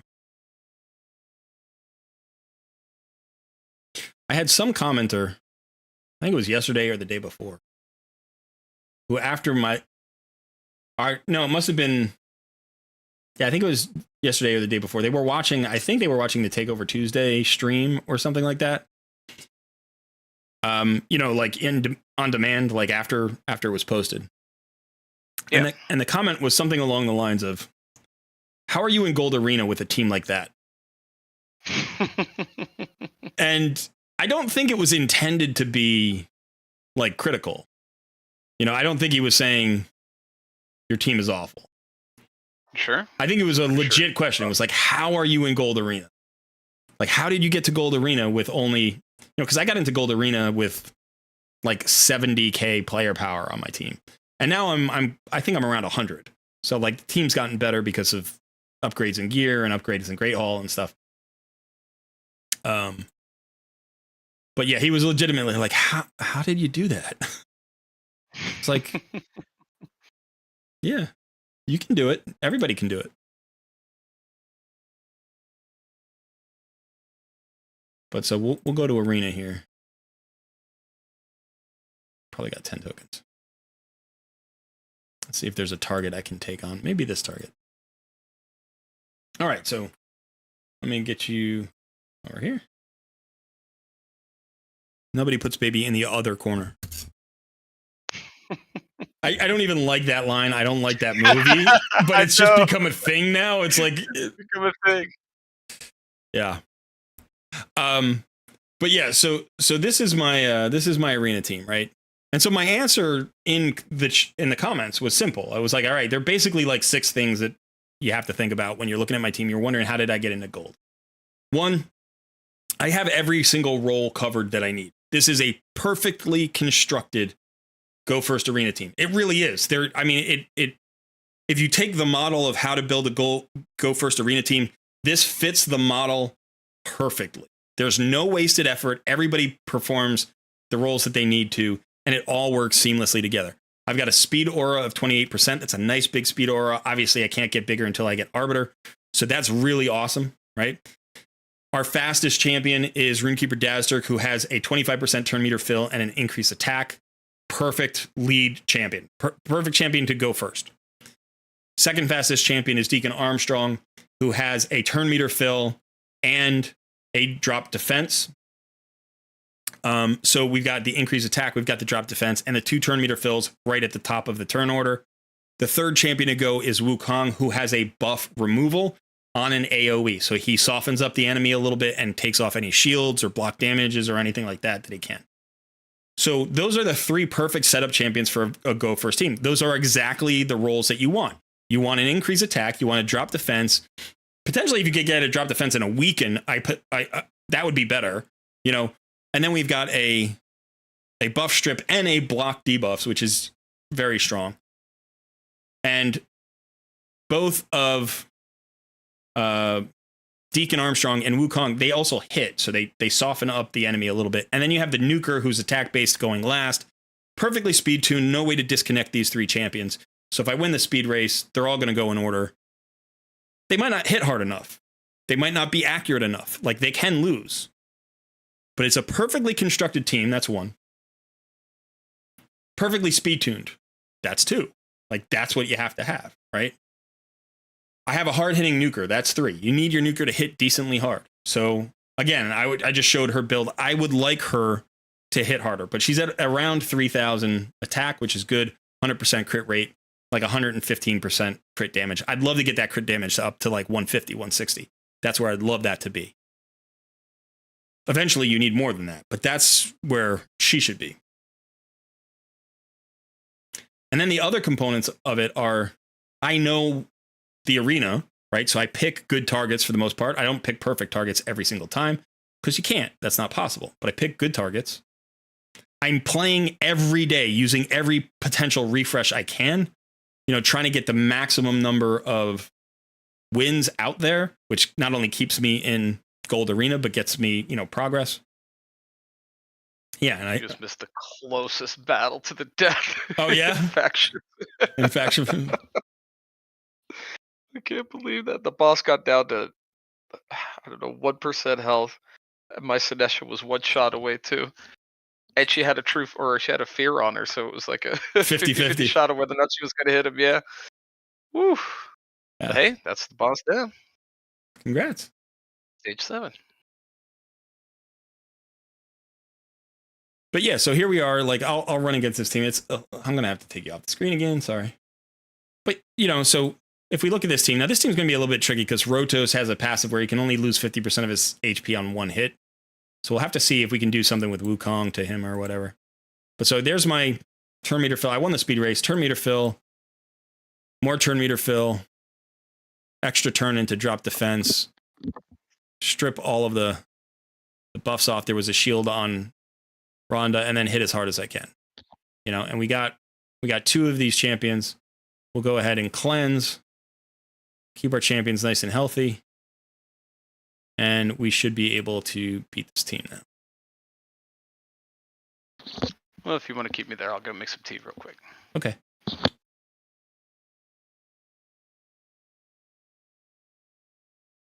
You know, and so this is how I live here in Gold Arena. I'm still in Gold 1. Part of the reason is because I just don't hit quite hard enough. There are a lot of fights where I like get the enemy team down to like 5% HP, maybe 10% HP, but I can't quite close them out with the nuke, and then they come back. So yeah, you know, not too bad. And as long as I'm remembering to do this as much as possible, you know, pick my battles accordingly. What's my player power? My player power is 96, so I'm closing in on 100k. You know, and I just took down a team at 117. That's not too bad. 20% over where I am. You should be able to do that fairly frequently. You can take on up to about double. So I could take on somebody up to like maybe like 180. But once I cross about 140 or 150, I have to be really careful. I have to choose my targets really carefully. So up to about 120 or so, I've got a lot of leeway. You know, so that 20 to 25% increase feels pretty comfortable. Between 25% and 50% increase, it starts getting tricky, and over 50% increase, it's possible. It's absolutely possible, but you just have to be really, really smart about the teams you take on. So like I'm looking at these two teams down here at the bottom. They're both 150k, which is in my target range. But like if you look at the first one, you've got an Ultimate Death Knight. You've got a Sill of the Drakes. You know, you've got a Wukong. That's a really dangerous combination. You can't get Wukong off of the field until everybody else is dead. It's going to take forever to kill that Sill of the Drakes because she's protected by the Ultimate Death Knight. So, you know, the one champion you might be able to kill early is Rhonda, but she's going to be brought back, right? And in the meantime, Wukong's going to be pounding on you. You're going to get stuns out there. You're going to get fears out there. Like, this is a nightmare team. So don't fight it. You know, so it's not just the player power. It's also the team composition. So in the meantime, you can look, let's see. I didn't take on anybody who was at 150k, but this 150k team here, a little bit better. Not quite perfect. Like Lissandra's very fast. So potentially you could lose a speed race. And, you know, when you're 96k, 97k going up against a 150k team, you're probably losing the speed race. You know, unless you have some significant advantage. So my Wukong aura is 28%. Lissandra's, I think, is 24%. So that's only 4%. Lissandra's really fast. She's going to be faster than my Runekeeper Dazzler. She should be. She's probably running at like 280 or something. I'm running at 245, I think. So not fast enough here. And then the other thing, obviously, is if you can find one-man defenses, which is really friendly, you attack those. For a while, I was running a one-man defense in gold because I'm like, I want to be as close to silver as possible. Right? I want to be at the very, very bottom of gold 1. I want to be where if I lose 2 in a row, I'm going to drop down into silver. That's where I wanted to live. And I lived there for like a week. And the reason that you want to do that is because sometimes the only way to refresh, you know, an entire page is to drop down into silver, get a win, come back up into gold, and you get a new page. So you can kind of surf, right? You can surf the divisions there. You can division surf. And that can be really useful. Because right now, if I pull a page that I just can't beat anybody on, I just have to wait for 15 minutes or use gems, and I'm not going to use gems. So, yeah, this 117k, this is not probably good. My Runekeeper Dazzler could be good against this team, potentially, but I don't have enough resistance. And Biggin here is enough damage all on his own to crush me, but we've also got Lanicus here, who has an ally attack. So when she ally attacks, Biggin's going to use his A1 that's going to crit and then hit everybody. So he's going to get 2 AoEs out in the same turn. And Hegemon is going to lock me out with block active skills. So the thing about the block active skills is I could cancel that out with my cleanse from Runekeeper Dazzler, but Runekeeper Dazzler would need to resist this ability. And his resistance is too low right now. Let's see if we looked at his resistance. What's his resistance? It's only 61. So in order to like feel like I could resist that, I'd probably need this resist over 200. So not a good choice. Stay away from Arbiter teams. 187 is really high. This is really tanky. That's a problem. Shemnath will just blow me up. So not a target, not a target. 2 revivers here. Tyrant Ixlamore, very tanky. This is not a target. This target could maybe work. We've got a reviver, a cleanser. You've got 2 hard-hitting champions in Ninja, but I'm definitely going to win the speed race. Now, the question is, do they have a bolster set? Because if they have a bolster set, they've got a protected shield buff. If they have a protected shield buff, I don't beat this team. If they have a regular shield buff that Wukong can remove, I've got a chance. And if they have no shield buff, I have a pretty good chance. So just because I don't have that many targets and I have more tokens than targets, I'm just going to take these guys on. Okay, no shield buff, and they're pretty slow, so we got a chance here. We need to land our debuffs. We landed it on some people. I'm actually considering not... Because they have a cleanse out there, if I don't kill Bad Alcazar, he will cleanse everybody's buff removal. So I could potentially sheep Bad Alcazar, try to kill Ninja and Turvold.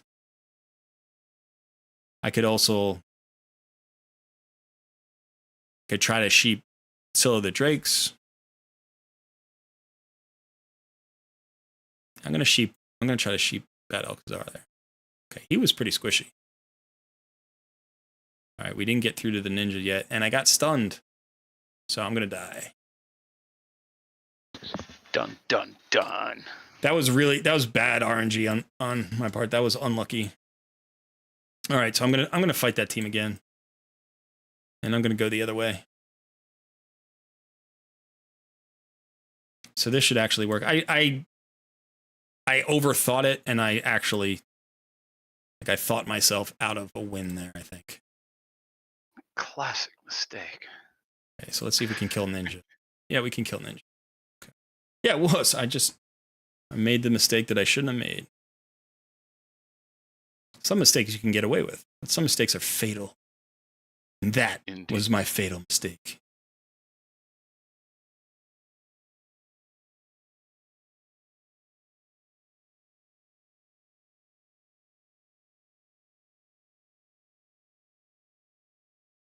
All right, so yeah, definitely, I probably could have won that first one if I didn't second guess myself there and try to get fancy. I don't know what it's been lately, but all of my on stream arena battles have started rocky. Like every single one of them. Like the last 3 or 4 streams, I start off with several losses. Yeah, it's kind of been a trend where every time you go to the arena, it's like it's a plague. I don't know why.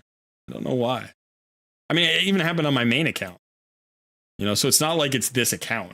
It's following me.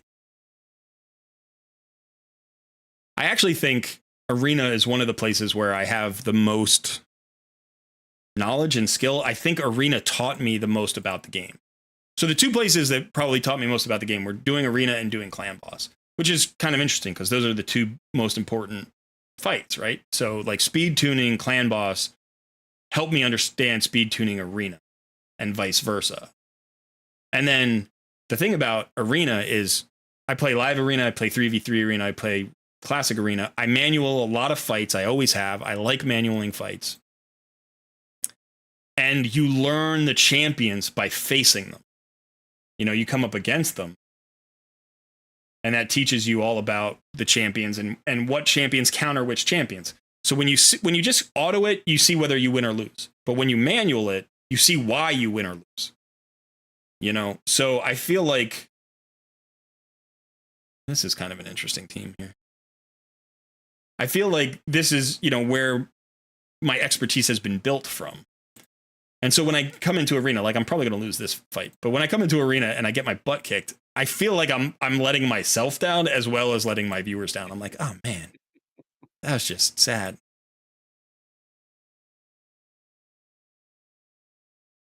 Come on. I need RKD to go.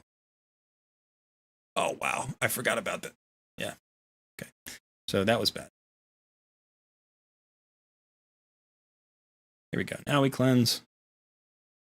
This is going to get interesting.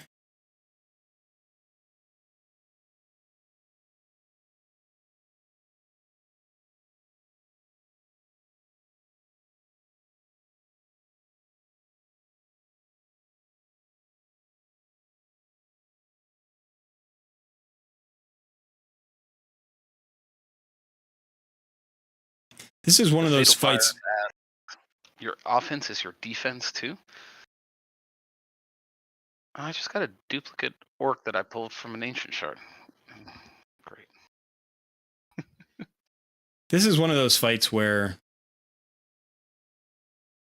my Athel not hitting quite hard enough is what's preventing me from beating this. Because if I could have killed Cupidus on the first nuke, and he had like 2% health left, if I could have killed Cupidus on the first nuke, I win that fight, no problem. But instead, you've got UDK keeping him alive. You can't like kill him without a multi-hitter or an AoE. And so he's getting healed by Syl of the Drakes, who's then stunning you. He's getting healed more. He's putting out damage. Wukong comes back. It's like you can't get to the next target. You have to nuke out 2 of them so then you can work UDK down. So then Syl of the Drakes is only reviving 1 champion, you know, because she doesn't have an AoE revival. And so you're only dealing with her and the 1 other champion. And if you just keep killing the champion she's reviving, eventually you outpace her heals and you can then kill her. But because I missed Cupidus by 2%, the dominoes fell in the other direction. So that's unfortunate.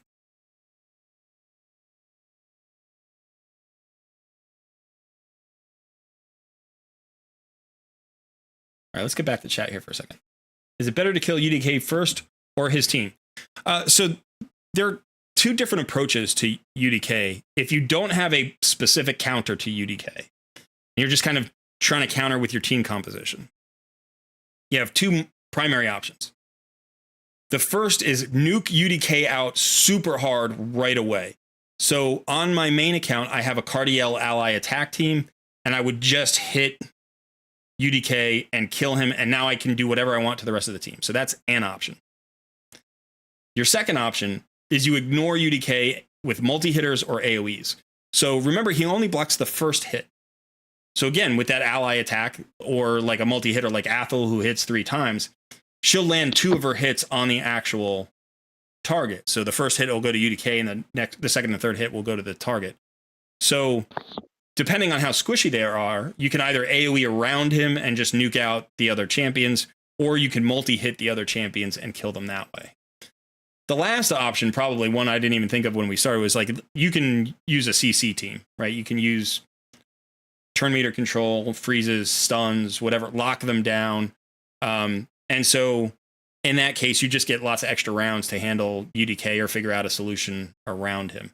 So if you have like a Mithrala, that can be really good, especially a Mithrala, because she gets her Hex out there, and then you can, like, when you get attacked, you can petrify the enemy, and it just gives you tons and tons of turns to like cycle round and round and round, kill them with poisons, kill them with HP burns, you know, kill them with tanks. Like, you don't need a nuker in that case. But a good counter for UDK, if you don't want to try any of those, or you just want to counter him specifically, is Wukong. You can, if you can sheep UDK, his passive doesn't work.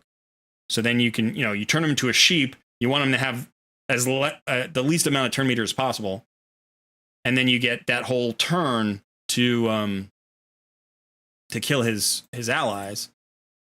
Or you can also use a block passives like on Rhonda. So you hit him with that early on, and then his passive, you know, stays inactive. So then you can just hit the enemies. So, you know, there are solutions to UDK. He's highly annoying, especially when he's in like bronze and silver arena, because everybody got him. I don't know why those accounts are still there. I don't know why people have UDK in silver arena. I don't know why that's a thing. It shouldn't be. Like, either, you know, progress into gold, or if you leave the game, like, have the accounts removed. Because it's such a headache. It makes every fight longer. I will never put UDK in a defense team. I just won't do it. Because my feeling is this. If everybody who played Arena at every level just put no defense in, just put one level 1 defensive champ, right? If everybody did that,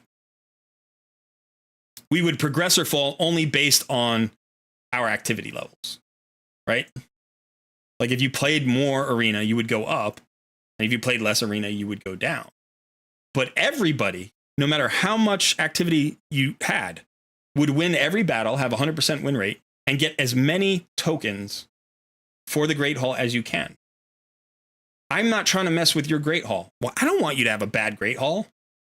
Like I can't get medals from defensive wins. I can only get points, right? I am hard stuck in basically gold 1 or gold 2 right now because I don't have the ability to rise up the level. So it doesn't matter how like active I am. I'm just getting more medals. I'm just grinding medals. In the meantime, I'm giving away free medals, you know? So let's see my defense. Actually, I might have a decent defense here because no, see, I've got a 1-man defense, level 40 champ. I don't care if you could crush me all day long. I'm happy with that. I will happily give you free medals. I want you to have as many medals as possible. Right? And they're like, oh, it's PvP. You're fighting against somebody. No, you're not. You're fighting against Plarium. The system is stupid. Right? You get no rewards for losing a battle. You could lose a battle by 1 HP. You could fight for 10 minutes, lose it by 1 HP, get no rewards. You could have that happen 10 times a day, get no rewards. You could spend 30 arena battles and get almost nothing for it. You know? It's tied to your PvE performance. That's the whole thing about this that drives me nuts. Right? You have the Great Hall. All of these bonuses, you can only get these bonuses from PvP medals. So why are we hurting each other? Why are you and I trying to put up great defenses? Like, why? There's no point. The only reason to put up a great defense, and this is, I truly believe this, the only reason to put up a great defense is maybe a day or two before the arena reset, you're trying to get into the next tier for the rewards at the end of the week. And then as soon as the arena resets, put your 1-man defense back in. And if everybody did that at every level, at bronze, at silver, at gold, all the way up, we would all just be getting more medals. And you're like, well, there's a certain number of players who can be in each tier. Yeah, okay. But then we'd surf. We'd surf in between each tier. Or if everybody did it, when some account went inactive, when somebody has UDK and they've got Deliana and they've got whatever, and they're in gold 4 and they quit playing the game, it takes 2 weeks before that team gets removed from the arena. So for 2 weeks, they're just sitting there in gold 4. Then they get demoted to gold 3 at the end of the week. And then at the end of that week, they get removed. And it used to be a month, I think. But I think it's down to 2 weeks. So for 2 weeks, you just have to deal with a stupidly defensive team that's going to take you 10 minutes to kill. And you've got a win rate against it about maybe 60 or 70%. And that player's getting no value because they're not getting any medals. They're not trying to climb arena because they're not in the game anymore. And even if they come back, they didn't get any value out of it. Because 2 weeks, after 2 weeks, they get removed. Why are we putting defenses in at all? Why is there even a defense mechanic? Just have us fight against bots, or just have us only have offensive teams, and you just have to come up against somebody else's offensive team, so your offensive team and defensive team are exactly the same. Or what? Just make it easier. Make it easier. This is the longest grind in the game. I am past the 900 day mark on my main account, and I still have like 30 levels left to go or something in my Great Hall. And I guarantee you I've gotten 25 wins every day, at least 25 wins every day for the last 18 months. It's stupid. Take out your defenses right now. Put in a 1-man defense.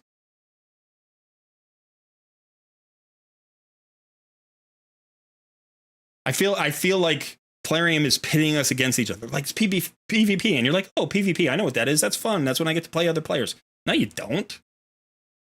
Live arena is PvP. What we call PvP is playing against bots. You put in a team and it's not controlled by you. You're not there. All you do is you just choose the champions and the gear and stuff. And then I just have to beat your team without you there. Which, by the way, thank God you're not there. right? Because like if you were, then we would just stare at each other for a half an hour for like 2 arena medals or 3 arena medals. Just, my God.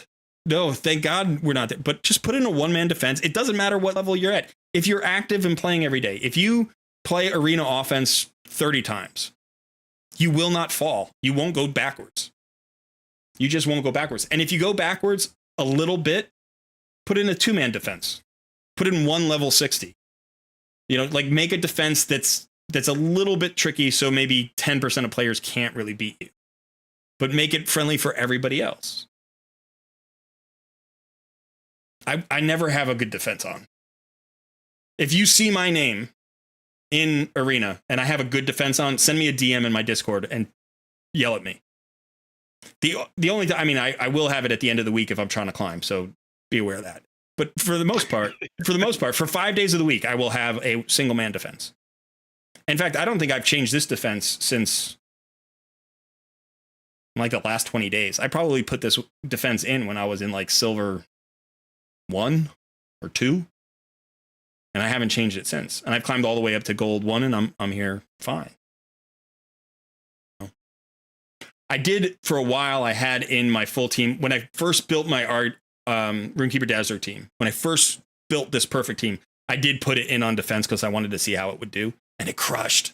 It crushed everybody. So that was satisfying for like a day or two, and then I felt guilty and I took it out. I was like, I'm sorry, guys. I just wanted to see what it would do, And it had like 70k power, and it was crushing teams that had like 140k power. I was like, yes, that's fun. All right, so that was fun for a minute. But that was just because I had a new team and I wanted to see what it was capable of.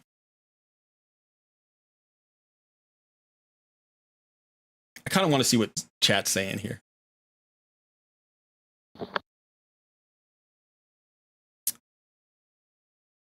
Jeffrey Stamper, welcome. Bill, welcome. Good to see you guys. Fatal Virus asks, how many wins do you have this week? I will go check. I don't know. Fatal Virus says, yeah, well, Silver 4 is like everybody wants to get back to gold, so leggy walls. I got from silver into gold with a one-man defense. Not hard. It wasn't hard to do. The biggest part about it is just being active. You go down a tier if your defense keeps losing. Yeah, you can drop a tier if you get crushed a lot, like overnight, like you go to bed overnight, you wake up, you go to work, you get back on the game 12 hours later, and it's been 12 hours with no offense battles. And so, yeah, you've lost some on defense. That is possible. Yeah, that's usually what'll happen to me. I'll get up to gold 2, gold 3, and then get knocked back down. And then, once I wake up, I just grind it back up. Mindy says, didn't Plarium change it so that after your defense team is hit 5 times in a day, it won't show? So they did it in gold 5, where it was originally 10 losses. After 10 losses, it would stop. And then I think they increased that to 12. I think that's only in gold 5. I don't think it's anywhere else.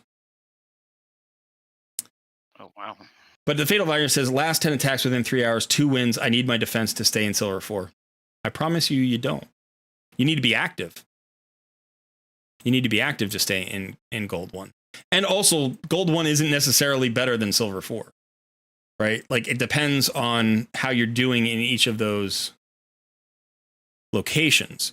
So, for instance, if you can, I'm just trying to get to my campaign here.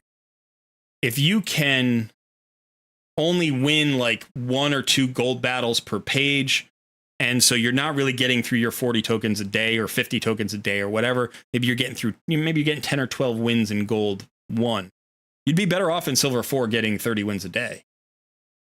Unless you're at the point where all of your Great Hall progression is based on gold tokens, or you really, really need gold medals to get through, an Arbiter mission or something. You will get more Great Hall progression from silver because you can win more silver battles. Not because you get more medals, but you get like per fight, but you get more medals overall. I gotta stop talking for 10 seconds and figure out what the heck I'm doing. Okay. Yeah. So, I had a one-man defense in Silver 4. You know, if I got 20 wins a day, 25 wins a day, I would constantly be pushing up into gold. And I was trying not to. I actually put my one-man defense, you know, in specifically so I wouldn't climb so fast, because I didn't want to climb that fast. Let me look at the Great Hall. All right, so here's my win rate. My win rate's only 61%. They throw arena tokens at me. I'm constantly running behind on my arena tokens. Now that I'm in gold, it's so much harder because I can only get 1 or 2 wins per page. So getting through all of my arena medal or all my arena tokens every day is really, really hard. So I just throw myself into bad battles sometimes to see if I can maybe, you know, if I have a 25% chance of winning it. That's better than having a medal expire or a token expire, right? So like I'll go here and I've got 4.5 hours for these 5. I've got this, which is a bonus 10 for 2 days, right? So at some point that's going to be on a timer where I'm going to be like, oh, I need to do an extra 10 battles plus the 39 that I'm doing every day. So it's like that day it's going to be 49, maybe 59, you know? So it's like, it's crazy how many battles you have to do. They all take time. Right. So it's like if I'm trying to do 40 battles a day, guaranteed that's 2 hours at least. Right. So I throw myself into battles that aren't sure wins. You know, I'll take a look at this page and I'll be like, what's a potential win here? Yeah, this is why I threw myself into this one here against this UDK team and I lost. But who cares? Here's another one. Right. This is a potential win, but I definitely have a decent chance of losing here. But I'm going to do it anyway because I got more medals, you know, than I can possibly find 100% wins for. And I don't want my medals to expire. Yeah, I'm probably going to lose to this team. They've got 2 revivers, and it looks like their Gorgorab is really tanky. So I'm probably not going to be able to kill him. Let's see if we can do that. Yeah, that helps a little bit. All right, anyway, let's see if we can work through Gorgorab here.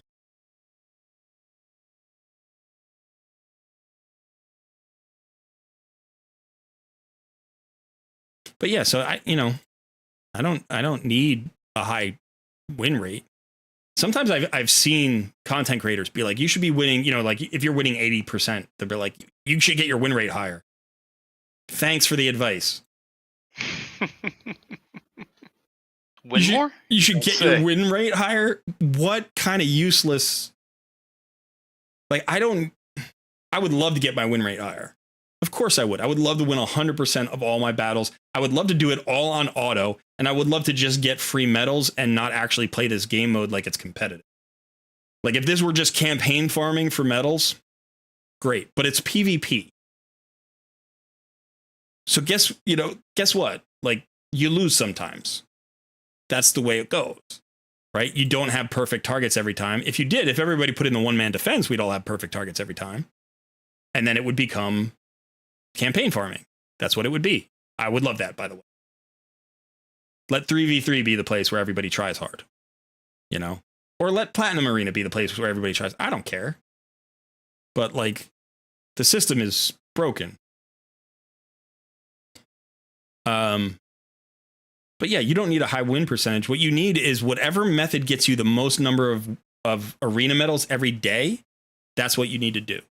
So if you can only win 30% of your battles, but you can play 100 tokens a day, you get 30 wins.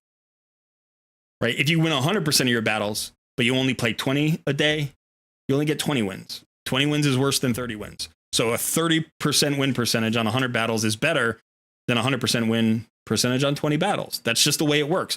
We don't care about percentages. There's no playoffs here. We're not competing for a playoff spot. Right? We're just accumulating a resource. That's all we're doing. It's farming. Drives me nuts. I'm really ticked. I'm really ticked today. I kind of have a bad attitude today. Dude, I have a bad attitude today a little bit. I'm mad at Plarium today. I don't usually let it affect me this much, but today I'm going to quit this battle because I'm not going to win this. yeah, I'm irritated. I'm irritated at a lot of things. You know, I didn't hit on my shard pulls. Okay, whatever. I can get over that.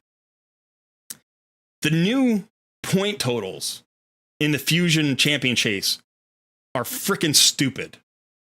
And you would think that when Plarium is in the midst of a huge PR debacle, I mean, they are just in such bad shape right now. All the players are mad. The whales and krakens are leaving or not spending. There are at least two competing gacha games, if not three, that are doing really well and pulling attention away from Raid. Their big launch that just happened last month, Mythic Champions Primal Shards, falls flat on its face.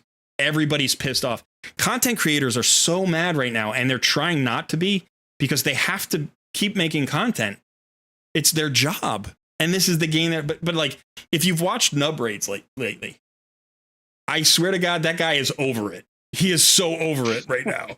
He's just like, every day, he's like, oh, they did something stupid again. And he's like, he's not even doing content on the game that much, right? Like, he did back-to-back videos. One day it was like, is this going to kill Raid? And the next day it was 10 ways to save Raid. You know, it was like, he did back-to-back days on just like Raid being dumb. And he's a sweet guy. Like, he's just a nice, fun-loving guy, you know? And he's so over it. And then you look at Ash. Ash is one of the biggest content creators in Raid. He's got a whole bunch of channels. He's got like a talent agency that he runs. Really successful dude. Really, really good natured. His videos are always like upbeat and high energy and really fun. And, you know, doesn't take himself too seriously. And he does, like, when he does shard pull videos, he gives money to charity for every legendary he pulls. He gives $100 to charity for every legendary he pulls. And he always pulls, like, he's a spender. He's a whale, you know, so he whales out. And he's giving hundreds of dollars to charity every 2 weeks, if not more often, because he does other pulls as well. And really nice guy. And I've never seen him like angry or negative or pessimistic, like not for any span of time. He gets worked up in his videos. Like, I'm getting worked up today. He gets worked up in his videos, and sometimes I'll be like, sorry guys, I don't want to go there. All right, I hope, you know. And he's like really positive, super positive guy. I've been watching him for like the last 6 weeks, and it's not hard to tell that he's just pissed. He's just angry. And in every second video, he says, you know, I really love the game. I'm going to be here forever. I just want to keep playing, you know. But the reason he's saying that is because there's this feeling that he's not enjoying himself, that he doesn't like Raid right now. And I think it's because we're mad. We're mad at Plarium, you know, and like the primal shards and the mythic stuff was so bad.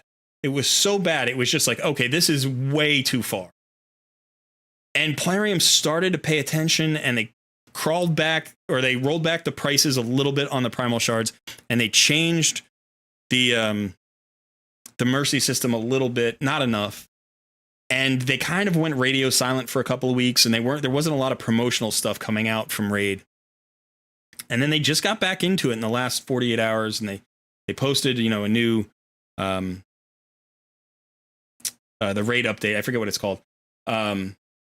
But yeah, so they gave a new update, and then they put out a video, and we're like, okay, so maybe they're trying to crawl back into our good graces. And then we get to the Champion Chase tournament in the current Fusion, and it's 3,600 points for the champion that you need, which is like, it's more than 300 points higher than the previous highest mark, which was only a couple of months ago in Newt. Like, when we had the Newt Fusion, that was a classic Fusion.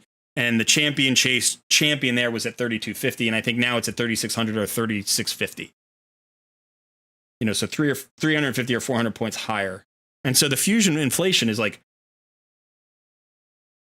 don't you understand how we feel about you right now? Like, we're pissed. What gets me is it's entirely optional too. Like, why are you doing it? Yeah. You don't have to. No. You don't have to at all. Like, what are you trying? Are you mad that Primal Shards didn't land well and aren't making you money? So you upped the points on the Fusion Champion to try to get people to buy more shards because it's a shard pull event? Is that what you're trying to do? You're trying to say, hey, when you guys don't want to buy shards, we're going to try to make you buy more shards rather than giving you something that would entice you to buy shards. Like, the approach should be, let's get friendly about this. We have an angry player base. Let's mollify them. Let's say our bottom line doesn't matter that much for the next 3 months, and instead look at the long-term future health of this game and say the way we still have a game in a year or 18 months or 2 years is if players are willing to stay, and the way they're willing to stay is when they have satisfying game experiences. So Fusion used to be a really friendly event. Here's a free legendary. All you have to do is play the game, and you can get a free legendary. And they've made it harder and harder and harder, where it's now approaching the line where they're saying, we're not giving you a free champion. We're giving you a cheap champion. You can pay for this champion. You don't have to pay that much. You know, normally a legendary costs $1,000. This Fusion champion will only cost you $150. You know, it's like, no. Like, no. It's going to either cost me 0 because I can get it for free, or it's going to cost me 0 because I'm not going to do your Fusion. Like, those are the only 2 options at this point, you know? And the more you're trying to wring $1 out of me, the angrier I get at you. Like, if you want me to spend $1, give me some value for my money.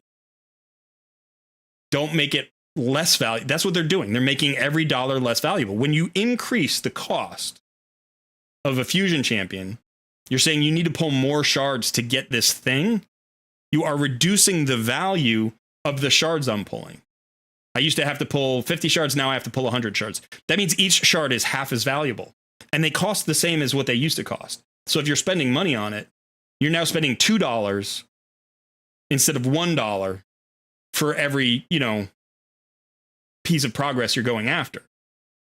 So you've cut my value in half. That doesn't entice me to spend more. Giving me less value doesn't entice me to spend more. The less value you give me, the more likely I am to walk away from this game, or the more likely I am to be 100% free to play and never, ever give you $1. Yeah. You know, and it's like, if they were like, oh, you know what, we cut prices on all of our shards across the board by 50%. I guarantee you the next day, people would drop tons of money. You know, but instead they're like, well, we know you buy these shards a little bit, so we're going to try to eke out every penny, and we're going to increase the price by 20%. So they expect us to buy the same number of shards as a community. I'm not buying shards, but they expect us to buy the same number of shards at a 20% markup, just so they can make a little bit more profit. It's like, no, what's going to happen is we're going to spend less, like supply and demand, right? Like, it's not supply and demand, it's an infinite supply, but it's a market price point. It's the equilibrium of the market. There is a point at which the value that you're giving us is no longer worth the money that we're giving you, and we stop giving you money. And they've crossed that threshold, and they still think that they're within striking distance of that threshold, or that they can continue to push it and get more profit. It's like, I don't know who's running Plarium. Like, I don't understand who's making their monetary policy.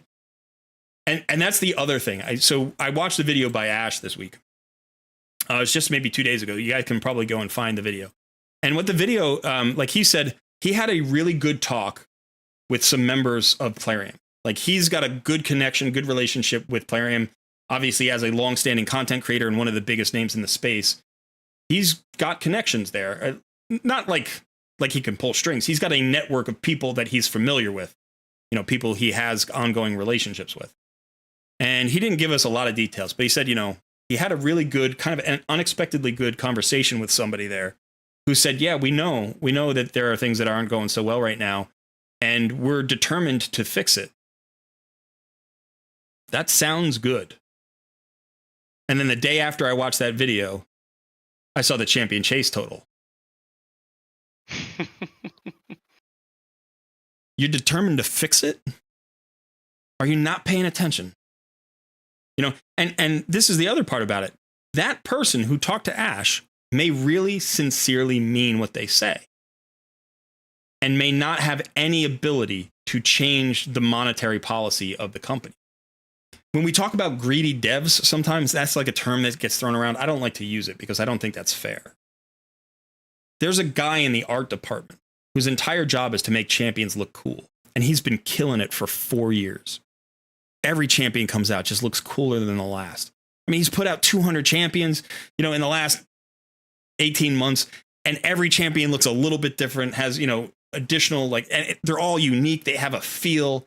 Like, it's crazy that you've got 700-800 champions in this game, and like half of them are just, they all feel cool and epic and you know, awesome. And the art guy department, he's not in control of how much you pay for that. He's just trying to make a cool skin or a cool character design or whatever. You know, there's some guy that worked for a year on the Hydra clan boss, and when it released, it wasn't perfect. And then they worked another 6 months to tweak it and get it to a good space. And they finally did. And they say, hey, good job. And then somebody in the marketing department or somebody in the finance department or the CEO or the president or whoever's in charge of pricing, you know, is like, you know what, we're going to create this Hydra Clash thing. It's going to make people spend more money. And he's like, wait, you're going to take that fight that I worked for 18 months on and tweaked and like bled and, you know, like went crazy for, got it to exactly the great place that I think it really needs to be. And now you're going to destroy that with a marketing scheme?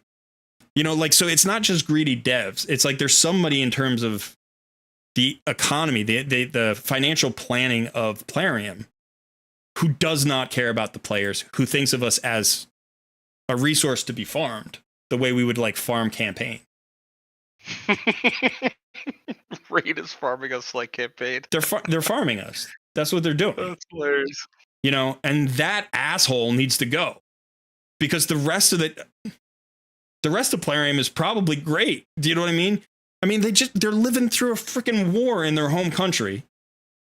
And while they were being invaded, they still came to work every day, and the game wasn't interrupted. It didn't go down for a day.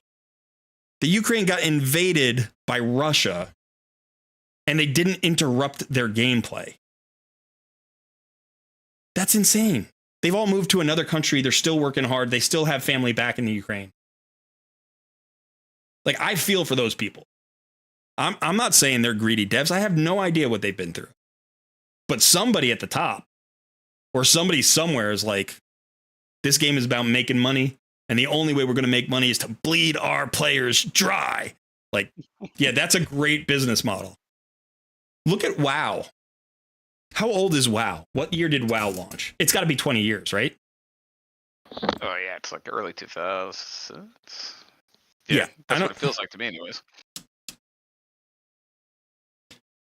World of Warcraft launched in November of 2004. So it's 19 years old next month. Yeah. Now, if you look at WoW's economic model, WoW treats their game the way Republicans and Democrats treat their parties, right? Like, what happens is whenever a third party arises, right? Whenever a party arises that is not the Democrats or the Republicans, the Democrats and Republicans pick all of the bones of that party, like all of their platforms, and they just take the ones they like, and it makes that third party irrelevant, right? So like, if you're an environmentalist, if your big, you know, if your big political movement is the environment, well, there was a party for that. It was called the Green Party, right? And what happened is the Democrats are like, hey, that sounds like a good idea for us to use. And so they just became the environmental party, and they started it. And that took the wind out of the Green Party's sails. Now you don't need to vote for the Green Party. Why not? Well, because the Democrats are the Green Party. They weren't originally, but now they are. So why go for a third party that doesn't have the clout and doesn't have the membership and all that stuff, right? And it's completely new, and you don't know entirely what they stand for. Maybe they're only a one-issue party. You're like, oh, well, now I can vote for the Democrats, you know? Or you've got, like, you know, the Republican Party, and the Republican Party might look at the Green Party and say, yeah, you know, the Democrats are going to take the environment part. But we're going to take, like, the part about, like, government oversight, right? Government oversight of the environment. Not because we necessarily want a ton of oversight, but because oversight is needed, and we like to keep it small, because Republicans prefer less centralized oversight. They prefer states to have more power, right? So it's like, okay, so we're gonna do that. We're gonna take that from the party. We're gonna make that part of our platform so that the states' rights stay, you know, more important. It's like, okay, great. So Green Party's completely useless now. All of their talking points have been sucked away by the Republicans and the Democrats. They picked the bones clean. That's how WoW operates. WoW is so smart about this. The reason that they're still around 19 years later is because every time an MMO comes up with a cool idea that WoW doesn't have, WoW steals it. They've already got the biggest player base. They've got the most resources. They can probably take the game that your, little indie MMO, like they can take whatever idea you came up with. Even if it's a AAA title, they can take whatever idea you came up with. You have a cool idea. Do you remember how in WoW you used to have to individually loot every single body of every enemy that you killed? Do you remember that? Yeah. Back in the day, you used to have to do that. Auto loot, thank the Lord. Well, and then Rift came up with area loot. Rift was the first game I ever played that had area loot. So you would click one thing and then everybody within 100 meters of your character that you killed that had loot on it, you just get it all there. And then there was auto loot, which is, another idea. So it's like now WoW does that. Why wouldn't they? It's a great idea. Right? So if another game has a good idea that could improve the MMO genre, WoW just takes it the way the Democrats and the Republicans take ideas from other third parties.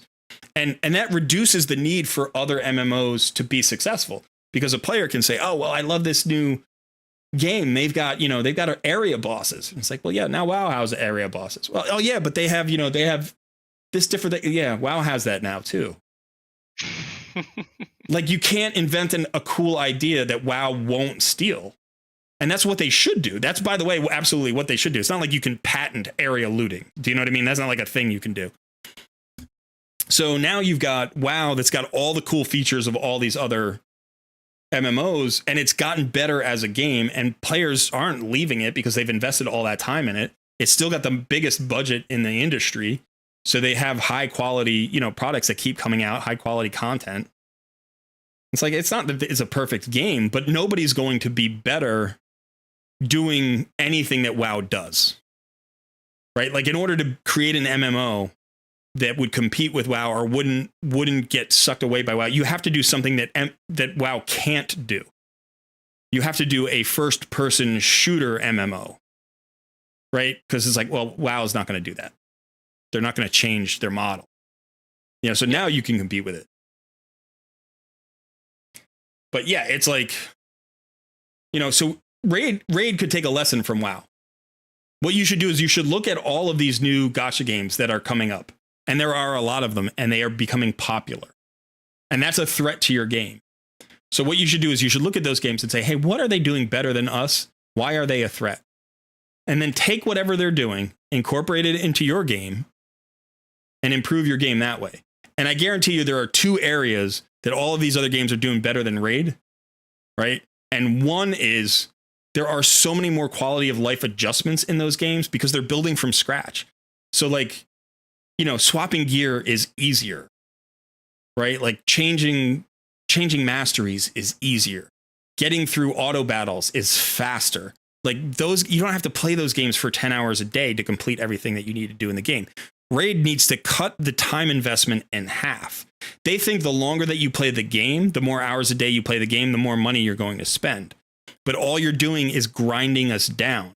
You're making us tired. You're making us frustrated. And you're taking away from the quality of our lives. Because if I could get 4 hours back every day, I could go and do some other things. So if you're going to improve quality of life stuff, which they say they want to do, if they're going to improve quality of life stuff, give us more convenience. Don't try to give us inconvenience and make us pay for convenience. Just give us convenience and we'll give you money for other stuff. We're happy to give you money if you play if you build a good game, which you've built, and you're nice to us, which you're not. We would give you money. So what do you have to change? Make the game better. That's going to be good. And be nicer to us. And that's going to be good. And we'll give you money. We'll give you money. I promise you we will. We'll happily give you money. But as long as you're if you are mean to us and we complain and you get meaner to us, we're just going to walk out the door. They just beat you while you're down, man. Right. What the hell are you thinking? Kieran just said here in the chat, he's their current CEO used to run casino, and he's definitely trying to work the players like a slot machine. Absolutely. Absolutely. Now, I have some hope. I have some hope because there was an announcement. We just talked about it in the video this morning. There was an announcement that Plarium is going to implement some quality of life changes. That's a good first step. That should be like, you should always be doing this. I don't know why it's hard to get them to implement quality of life changes. And when they do, they often work really well, right? If you go to your champion index and you go to the sorting tool, this sorting tool is new. This has only been in the game a few months. It's incredibly powerful, right? You can sort based on all of the different qualities of the champions. You can sort based on factions. You can sort based on their buffs, debuffs, their auras, their instant effects. If you're just looking for a champion that has, say, an ally attack, you can just click on that and see how many ally attacks you have in your roster. And I have 1. But this is such a good quality of life improvement. And it really should have been in the game 2 years ago. You know, but they don't prioritize these things. They're clearly capable of implementing them at a high level of quality. So I've got 50 quality of life improvements that you could add to the game. And if you added all 50 in the next 3 months or 6 months, the game would be massively friendlier to players. But even if you did all 50, if you jack up my fusion champions like point total again, I'm done with fusions forever. And I'm going to tell everybody to not do fusions because it's stupid. Right? And then quickly after that, I'm going to go start playing one of these other gacha games because they're not doing these things. You know, now, I love Raid. I got great accounts. I'm having tons of fun. I love the battles in here. I love the clan boss. I like the Hydra boss. I like the Doom Tower. I love Arena. I like 3v3 Arena. I'm one of those few players who likes 3v3 Arena. I like so many aspects of your game that the fact that I just got into content creation. I just got into content creation and it's all about your game, and your game inspired me to start a YouTube channel. And the fact that I'm this angry at you should tell you to stop doing what you're doing. Ash is angry at you. Nubraids is completely over your game. He's completely over it. These are good content creators who have put a lot of effort into building communities and building channels and building brands and building a career around your game. And they're so mad at you right now. They're so mad at you. Okay, I'm done. Get it all out? No, it'll be there tomorrow. But that point total, I was just like, it's the timing of it. It's just the timing of it. And it's the clear indication that whoever is in charge, whether it's this current CEO or if they have a team of finance managers or investors or the parent company is just putting the hammer down. I know that they're losing profits right now. I know that their profits are declining in massive decline. And so, you know, when like as a business owner, I own more than one business, but if I'm running business, this has always been my philosophy. So my father ran a business, small business, you know, like mom and pop kind of thing. But his philosophy was this: provide good service, provide high quality, do it in a friendly manner. And then you can charge a fair market price and make a good wage and help your customers. And like, that's a bit old fashioned. I get it.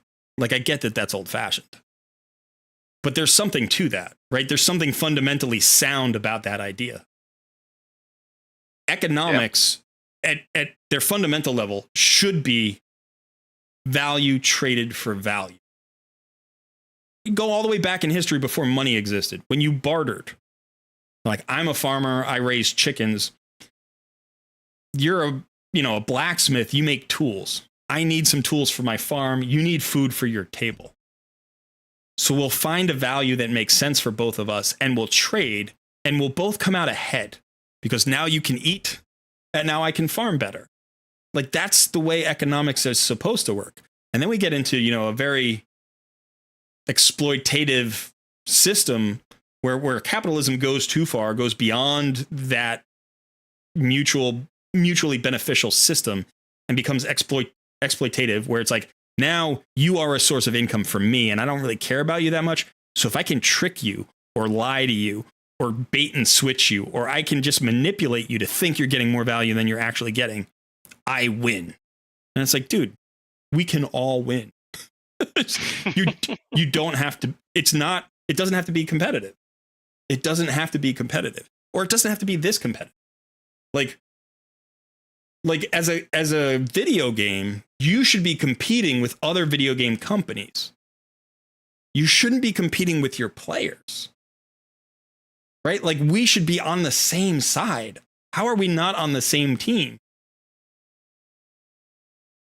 Right? If you give me a good game and you give me good value and I pay you for it, because I will happily pay you for it, you make a profit, I get a great game, we both feel like we got value, it's a win-win.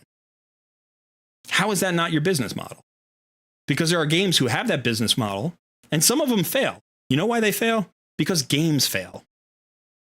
Because companies are mismanaged, because sometimes games aren't developed that well and the concept isn't as sound as they'd like it to be, and all the passion in the world isn't going to turn a bad game into a good game.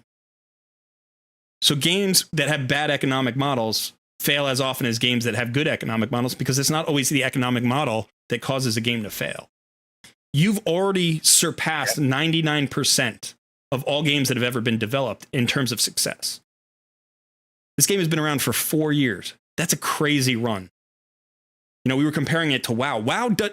Don't compare yourself to WoW in this respect. WoW is the single most successful game of all time. There's nothing else that's close, right? But you can look at other franchises. Look at Madden football, right? Been around for 30 years. Look at Call of Duty. They've had 20 games.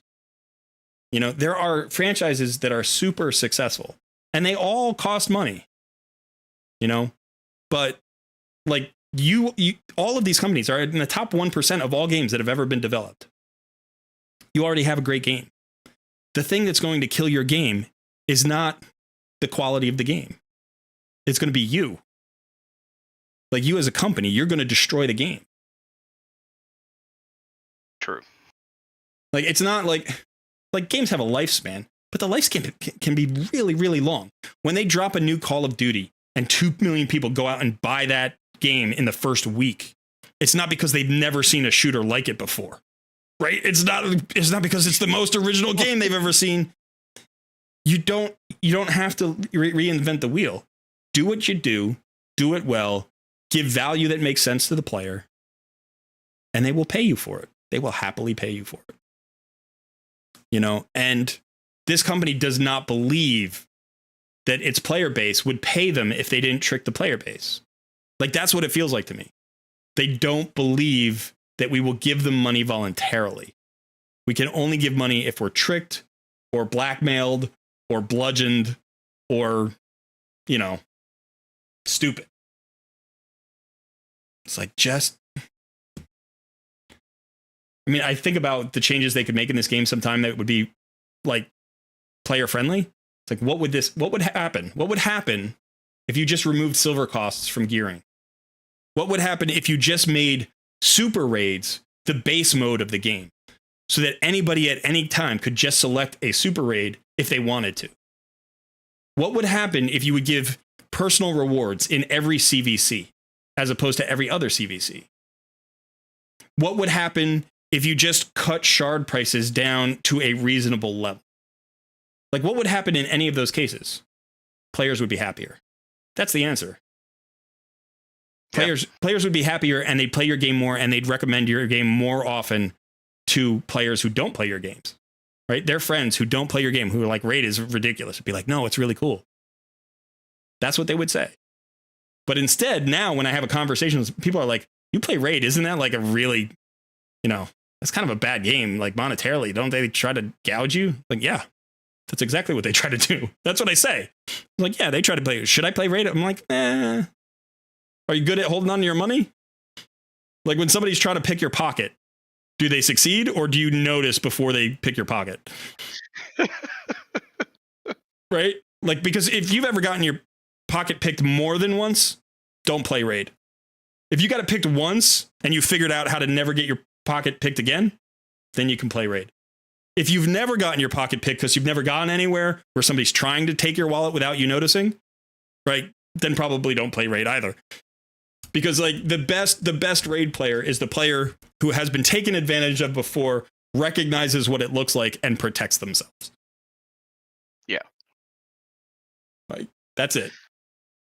Okay, now I'm done.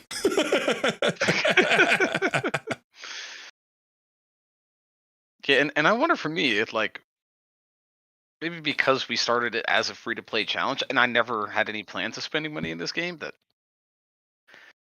I see some of the prices that they put on stuff and I can't. Like, why am I going to pay $40 for a 6-piece legendary set of gear that I have no idea what the substats or anything? Like, it just, why would I spend the money on that? Pure gambling. It's such a, yeah, well, that's what I mean. Like, it's pure gambling. But I know gambling. The house always wins. Yeah, that's exactly right. I'm never gonna win throwing my money at gambling. Right. So yeah, I don't know. The draw just isn't there. Like I see 9 Ancient Shards for $10. Like, yeah, I could see maybe once in a blue moon being like, oh, that's only $10. But what are you really getting out of it? So we've got an interesting comment here, or a couple. You know, Shooter90 says personal rewards in every CVC, please no. And then Sly Gaming says my clan does not win enough for me to even get my personal rewards. Yeah, but imagine this. Instead of having a system where teams can tank when there aren't personal rewards, they can drop down a tier because they lost, because they just collectively told their clan, throw the match. Right? We're not competing. We don't want to win this one because that's going to push us up a tier. So instead of being up a tier, they can be down a tier. That's a 2-tier advantage. And now they've saved all those resources and they can go in for the personal rewards, and they can slam a team that was silly enough to win last week. Right? So that team went up a tier. So now you have a 3-tier advantage. You could be up 2 tiers and they could be back 1. So you have a 3-tier advantage in terms of the power of your players versus this other clan. So you destroy them. And now they go back to where they were before. But remember, this clan doesn't have its act together enough to like lose next week when it's not personal rewards again. So they're going to win again, right? And they're going to go back up and they're going to get slammed by another team that does this. And so I am in a situation with the clan on my main account, which I like. The clan is great. But we're not really organized. We're friendly and we're social, but we don't do things together, right? We just chat. That's basically what the clan is about. We win the vast majority of non-personal reward CVCs, and we get utterly destroyed for every personal CVC. Now, I think we've won personal CVCs like twice out of 12 tries or something. So the reason is because this method. Now, if you just made personal rewards part of every CVC, you take away that mechanic. People can't deliberately. I mean, you could still deliberately lose in order to try to win every other week. You could, but it wouldn't be the same week for everybody, right? It's like 50% would be on one schedule, 50% would be on the other schedule, or people would just care about it less and would try to win every week, and it would be a much more honest competition. So instead of deliberately trying to throw a match, you'd just be trying to win every match, at least for the first 24 hours, and then you realize the other team is getting away from you, and you're like, guys, okay, hold on to it, save the resources for next week. I'm like, that's fine, right? Plus, every player collectively in the community would be getting more rewards, because rather than 50% of the players getting rewards 50% of the time, 50% of the players would be getting rewards 100% of the time. So you would just double the personal rewards going into the community, which would alleviate our need for other things. Now, you can talk about the fact that some people spend money to get the personal rewards, right? And so now if it was every week, oh, wouldn't they want to spend twice as often? It's like, no. I mean, some players would. They would spend every week, but other players would be like, hey, it's not critically important I get the extra value from this personal reward CVC, because next week there's another personal reward CVC, and the week after that there's a personal reward CVC. It becomes less chaotic, becomes less manipulative, and it becomes more about personal choice and investment. Right? So yeah, give me CVC personal rewards every single week. Why not? Why is there a CVC where my contribution doesn't matter? how is that a good game mode? How is it that my personal contribution to my team's win isn't recognized in any way other than my list, the list that you have of the teammates where you're like, oh, this guy didn't pull his weight this week, right? Like that happens.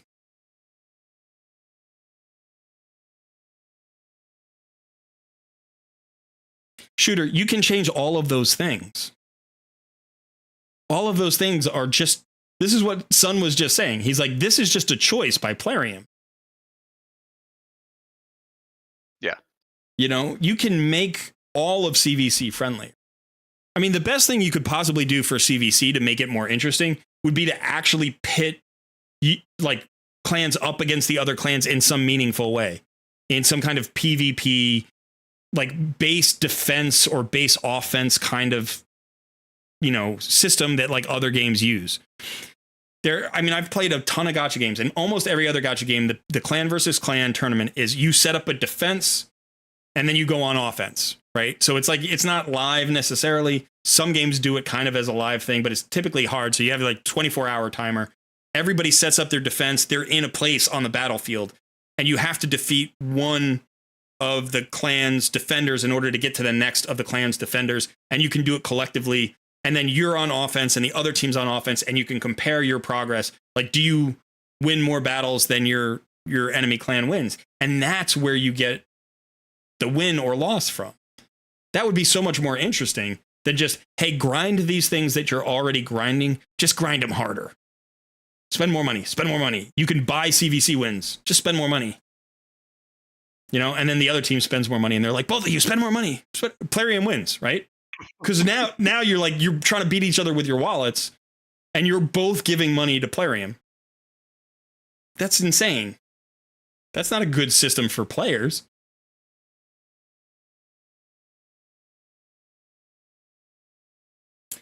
Somebody asked me what level of clan boss am I doing? I am doing I am 1 keying hard, and I am 2 keying brutal right now. That's where I am. And yes, Sun is always farming away while I'm sitting here talking. That's what this stream is all about. He's quietly sitting there. He occasionally comments when I take a breath, and actually stop talking for a second. And in the meantime, he's just clicking away and grinding and grinding and grinding. And I'm barely playing my account today. Oh, I love it. It cracks me up. One of the reasons why you're like 10 days ahead of me in the game is because I only play like 10% of the time when we're streaming or making videos.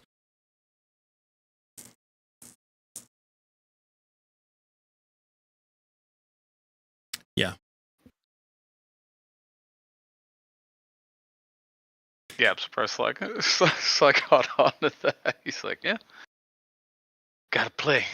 Shooter, I'm not saying they would ever do it. I'm saying it's within their control. And the fact that they don't do it indicates their attitude towards the players.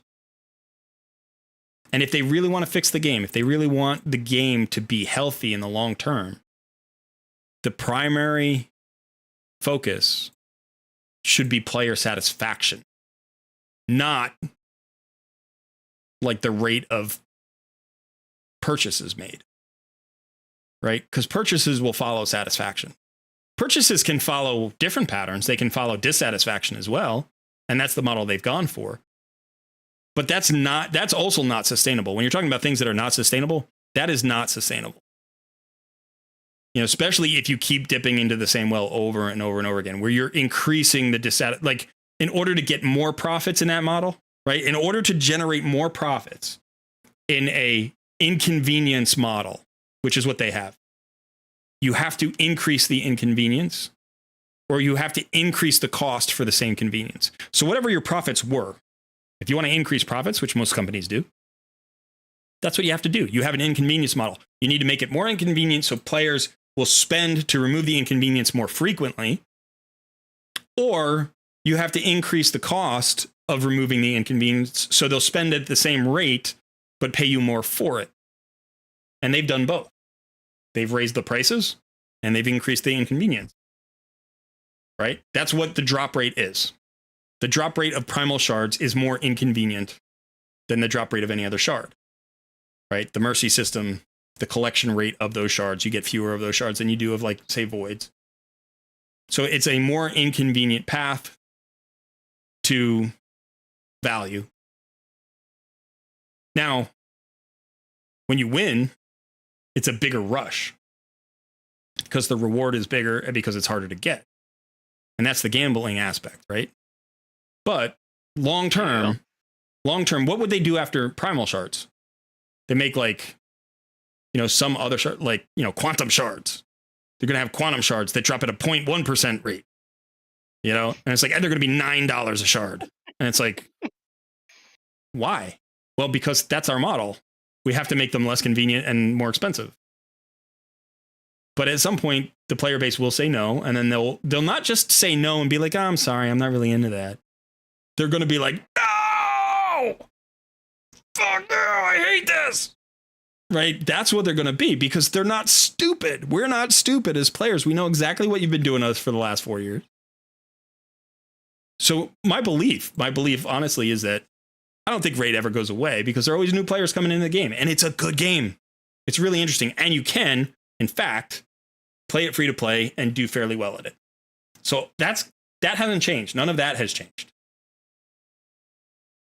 But the economic health of the game is going to be based on, you know, people willing to spend, and you will constantly lose your old population of spenders if you abuse them in the way that Plarium has.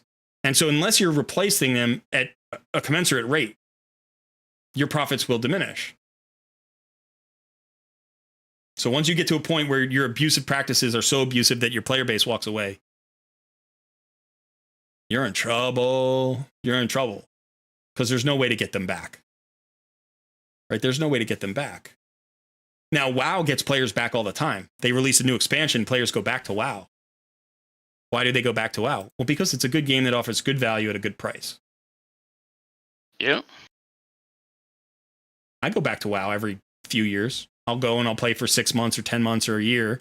I'll give them a subscription. I'll buy an expansion, and they make, I don't know, $300 off me in that year. Right? And then I'll go away for 4 years, and then I'll come back, you know, again.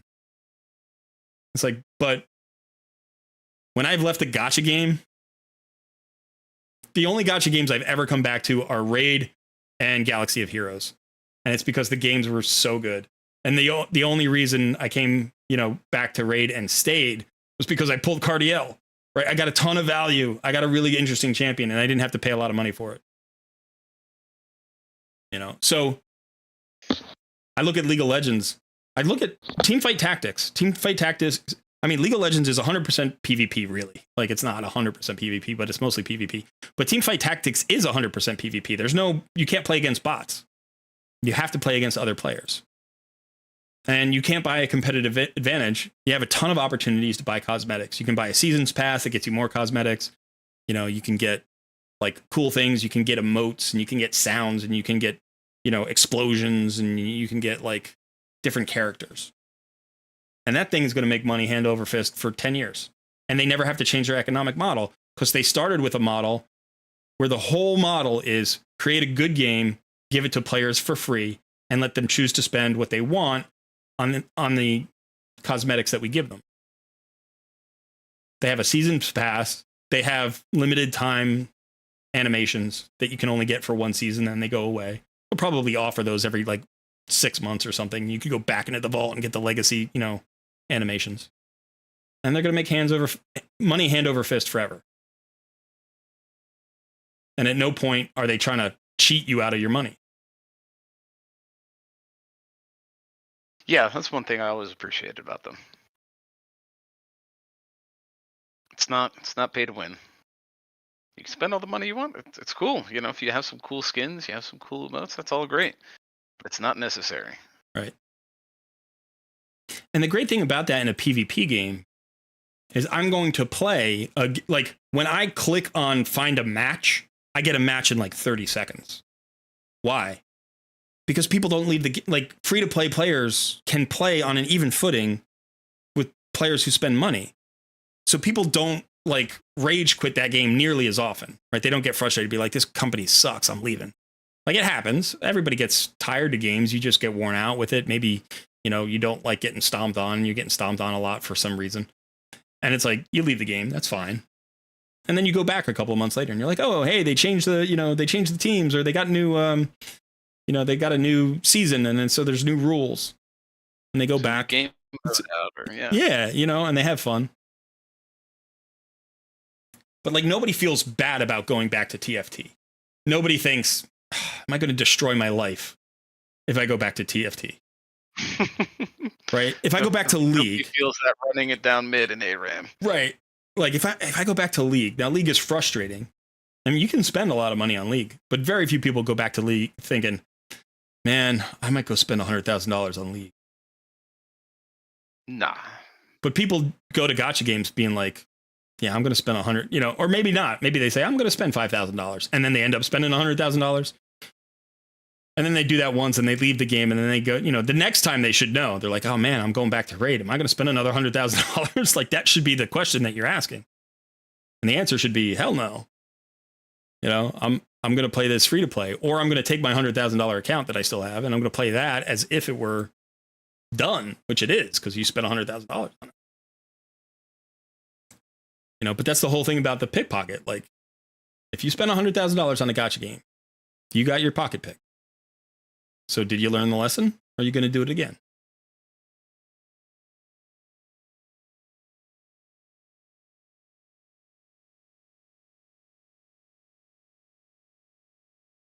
All right, we got some. Hey, Ephemeral, how you doing? Sly Gaming says, let's go. Colred finally starts farming. I'm farming slowly. I don't have a ton of energy right now. Yeah, that's true. We also have prisms, right? So Sly Gaming says we have Mystery, Ancient, Sacred, then Prism, then Primal, and then whatever Plarium thinks of next. Yes, that's true. Kieran says, Colred is convincing me to play WoW. Wow. I don't love WoW. I don't love WoW because I think there have been better MMOs that have come out that I've enjoyed more than WoW. But I like WoW. I don't dislike WoW. And I think it's great that there's an MMO that's been around for 19 years. I think that's great. I wish there were more of them. I wish Star Wars Galaxy still existed. I wish like you could go back and play some of these old MMOs that were so cool and different. But WoW is just like it's like the monster black hole at the middle of the MMO universe, just sucking in all of the other games into it. And like they can't escape. So we played some cool MMOs together. We played a lot. We played Guild Wars 2. We played The Division 2. That was fun. That was an interesting MMO. Yeah, The Division was fun. We played, you played Lotro with me for a little while. We played, it looks so cool right now. Yeah, we played Warframe for a while. What other MMOs have we played together? We played some others, right? Did we play Skyforge together? I don't think we've played Skyforge. I know we've played Warframe. Wow. Skyforge was one of those games that went gacha style. They had like this really cool game, really interesting. And then like 6 months in, they were like, yeah, we're changing to pure gacha style. And they just like the monetization just blew up and went insane. They got rid of their subscriptions and all that stuff. And they just went like to microtransactions. And I was like, and I left that game. It was a cool idea. Yeah. Did we play any others? Trying to think. I've played a lot. We didn't play the Old Republic together, did we? You never played that? I don't believe so. Yeah. So my favorite MMO of all time is Lord of the Rings Online. That's the one that I hesitate to say it's my favorite. It's the one that I had the longest happy experience with. So I had about a 4 or 5 year run uninterrupted with Lotro that I loved.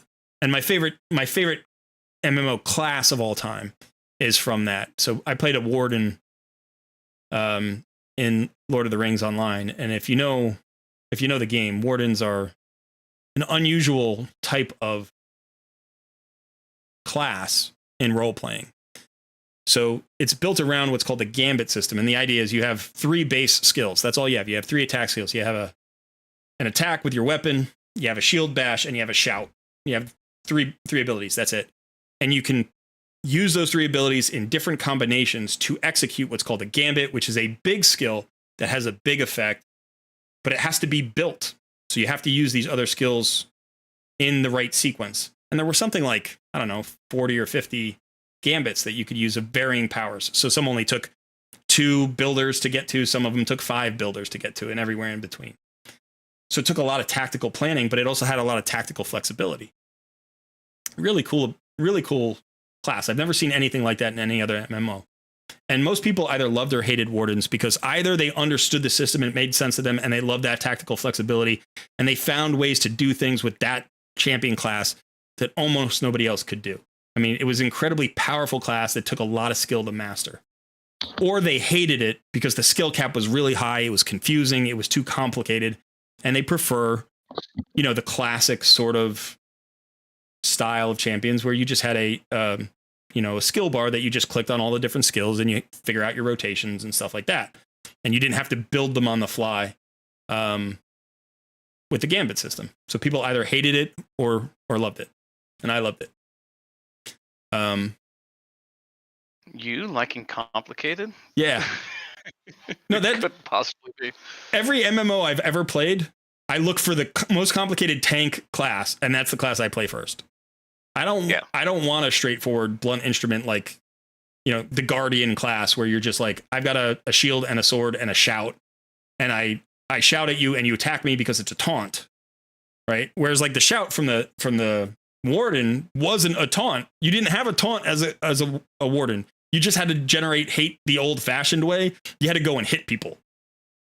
Like that's the only way you could get hate was to generate it by hitting people. I mean, you had abilities. You had these big gambits that could generate more hate than an average hit. But literally, you had to go attack people in order to get them to, you had to attack a mob in order to get it to attack you back. Whereas like the Guardian class was literally like, you just point somebody, be like, your mother's fat. And then he would run at you. It's like an old school taunt. and for 15 seconds, he wouldn't attack anybody else. And then it was on an 18-second cooldown. So, he'd run away for 3 seconds and he'd be like, I said your mother's fat. And then he would come back, and it's like, that for me wasn't that interesting. I wanted the, the difficulty of trying to hold on to my aggro. But yeah, so I mean, I played Age of Conan. I played, I think it was a Death Knight or something like that. No, not a Death Knight. What was it called? Death Knight was WoW, right? Yeah. Death Knight was WoW, but it was something like that.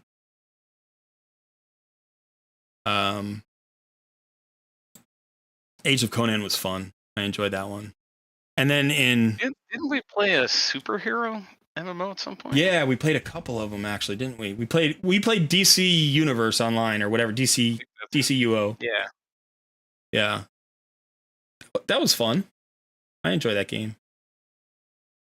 And then Star Wars The Old Republic was really fun, and I liked the tank classes there because there was a lot of versatility to the tank classes.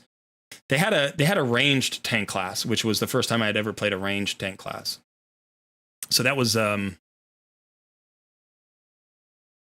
Vanguard, I think. And so you had a big you had like a rocket launcher and a big like machine gun. And so you could, you had a lot of tools for pulling mobs from far away, which was fun. But the range wasn't huge because you were still a tank. So it's not like you could do it across half the map, but you didn't actually have to get up in everybody's face. But that kind of made it a little bit confusing for sometimes for like newer players who were coming over from other MMOs. If you had a Vanguard tank, they didn't know where to stand, because they were used to tanks like running up and then you just stand behind the tank and you were fine, but in this one, like the tank would be moving around and he'd be 100 feet away from what he's tanking. And you're like, where am I supposed to be right now? But That's pretty cool though. Yeah, it was cool. And I mean, that wasn't my main tank, but I had one of those. And then the other thing that I always like doing is I like taking the weakest class and turning them into a tank. So like, the shadow tanks in the Old Republic were light armor wearers, right? So like, you're like, all right, I got to turn this light armor wearer into a really effective tank. Now there are all sorts of ways they do that. They don't let you have no defenses, but I'm just saying like psychologically, I'm like, okay, I'm a tank that can't take a hit. Like that's interesting. That's cool. How do I do that? And you do it by like avoidances, like literally like okay, I'm too quick for you to hit me. Okay, that's cool, you know. Whereas if you're literally like the dude who's wearing a tank on his shoulders and they just bang on the tank and you're like, ha ha ha, I'm in a tank. You know, like, I get that that's appealing to some people, but that's not the tank I want to play. You're the tank who wears a tank. Tank who wears a tank. Yeah. I'm the tank who wears a robe. I just wear a robe. I don't even wear socks. I just wear a robe and sandals.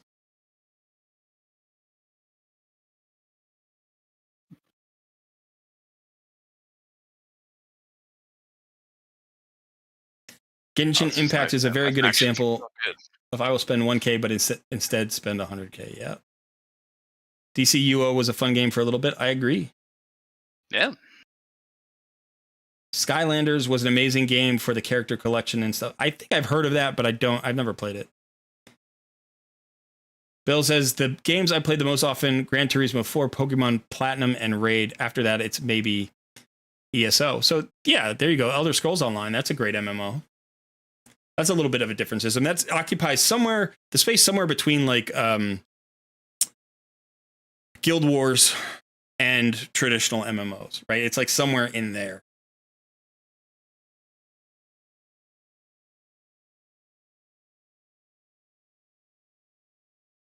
Bill says, well, Raid still hasn't reached the level of what's that, FIFA Ultimate Team in FIFA, so it's not all dark. Yeah, I mean there are other companies that also exploit their players to a crazy extent, and FIFA is one of those games. I stopped playing FIFA because of that.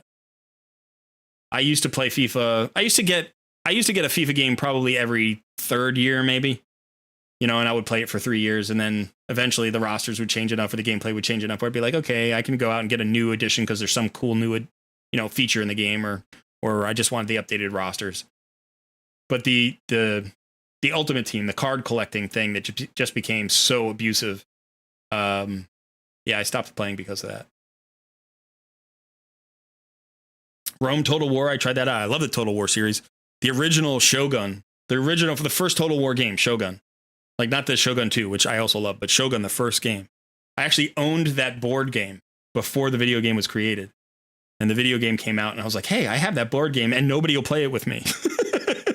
This is one of these really complicated war games, with the map of Japan. And it's like, all right, this is going to be a fun game. And like nobody would ever play it with me. So I'll play that with you. Yeah, I know you would, but I owned that thing for like 5 years. I still have it. It's still in my closet somewhere. But I had that thing for like 5 years. I played it once with my girlfriend when I bought it, and then she was like, I'm never playing this again. I'm like, yeah, okay.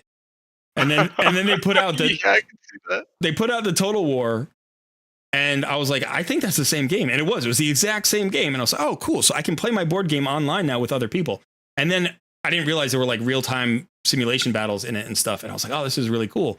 And then eventually they put out all of the Total War series, and they did Shogun 2. I still re-download Shogun 2 from Steam every once in a while and play it for a couple of days because it's just so much fun. But that's not an MMO, obviously.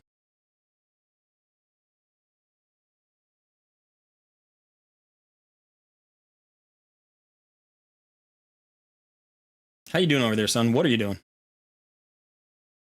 I'm just working on faction stuff. I was able to push my Knights Revenant past the first boss, 3-starred all the way up to stage 9. Shadowkin, who had nothing but 1-star a few levels, I've pushed that 3-star all the way up to the first boss. Oh, so close to this ancient shard. But I can't beat that boss yet. Come back here. I can't get you. So I asked me, which level of Faction Wars are you beating? Pretty much kind of just answered that question, but yeah. Champion-wise, just whatever's the best combination of champions that I've got.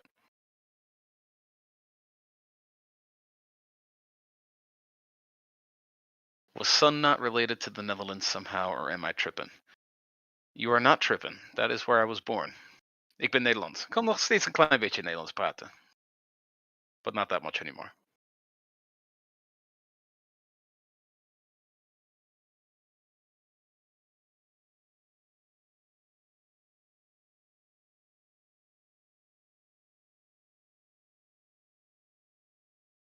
I got to do some cleaning out here. Gotta look in the mirror and think real hard and long about what you've done. No, I mean, I got to clean out my roster. Not my immortal soul.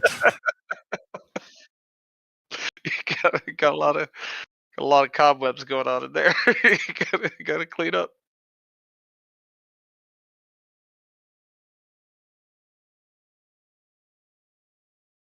I'm still doing this champion chase, even though I don't think I'm going to get there, but I'm going to try. It's funny because I feel like... Hey, at least you can say you gave it your all. At least I can say what? At least you could say you gave it your all, you know? Sure. Well, I feel a certain obligation to, like, pushing you. Right? Like, I've noticed over the last week that as my account has, like, closed the gap a little bit, you're making more moves. You're pushing harder. You're like, you want to stay ahead. Which is great. Yeah. Because you're really making a lot of progress. I feel like I haven't made as much progress overall, like, or like consistently during the whole time, but I've made a lot of ground up recently. And that's like kind of lit a fire under you a little bit. Like you weren't already grinding 24/7.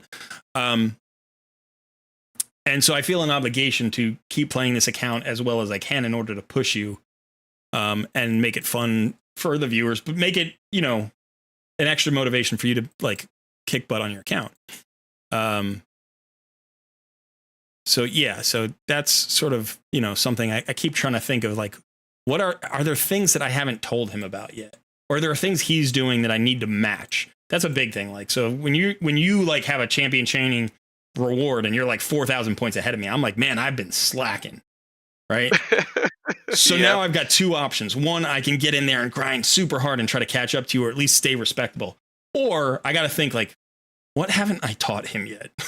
What doesn't he know yet? What hasn't he picked up from the community or on his own yet? Like, where are there places where I still have an experience, advantage? And I'm running out of places. Or at least they're not as obvious. Like sometimes I find that I have an advantage because you'll ask me a question. You'll be like, what about this? And then I'll just tell you the answer. And I'll be like, damn it. I just gave away another one. Yeah. And, I'm now that I've understood what kind of game it is, it's starting to make a lot more sense. Yeah. But yeah, I mean, I definitely still struggle sometimes where I'm like, or better way maybe to put it is, I'm not yet 100% confident in my decision making. Sure. And I think you found that where I come and I ask you questions, like 99% of the times you're like, yeah, no, everything seems right on the mark. Yeah. But it's until I get that where I'm like, am I starting to get better at this? Do I not? Am I not going to make a big mistake?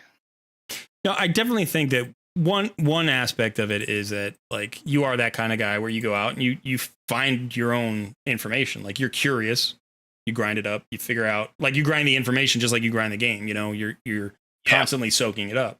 So if we have a chat, like, you take that, but I'm not your only source of information. You go and you have conversations in the Discord. You talk with other members of our community. You go and watch other content creators if you need to. Which I don't know how I feel about that, but it's all right. And so I'm just scoping out the competition. Yeah. So some of it is confidence, but some of it is also just like where you are in the game. So I if you take all of the accounts that I've ever run, like, I've gotten up to level 50 15 times. You're now at level 52 or 53. So it's like I've covered this area of the game 15 times. And in those 15 times, I've had hundreds of different champions. I've done it with completely different rosters. So I'm very, like, I can very quickly assess what I'm doing and then adjust on the fly and feel confident about my adjustment. So, like, for you, it's not that you can't make that judgment, but you've just never seen it play out. So you're not 100% sure it's going to play out the way you want it to. And then the second part is like, well, you've never done Hydra at a high level, or you've never done like Ultra Nightmare Clan Boss. You've never speed tuned that team. So it's like when we get there, that's going to be a big challenge, or a bigger challenge for you than it'll be for me because I've done it before. Yeah, for sure. So that's just, you know, the nature of being new to the game. But that's not like about capacity, right? Like your capacity to understand those isn't diminished because you haven't done it before. In fact, in some ways, you're looking at it with fresh eyes, and that means you're more engaged with the game mode. And so there have been a couple of times where you've said stuff about champions. I'm like, oh yeah, that's also true. You know, like I don't think about it that way anymore. Yeah. You know, or sometimes I've given you a piece of advice, and then after giving you that advice, we start talking about it, and I'm like, I kind of backtrack on the advice a little bit. I'm like, yeah, there's more to that decision, and it depends really on how you feel about it or what your goal is. It's never as easy as it seems. Yeah, that's the appeal. I like that it's not that easy. Exactly. A good teacher is always worse than the one he educates, says Fata. Well, that's my victory has been ensured from the very beginning. Yeah, the goal is to have the student surpass the teacher, right? Surpass the master, yeah.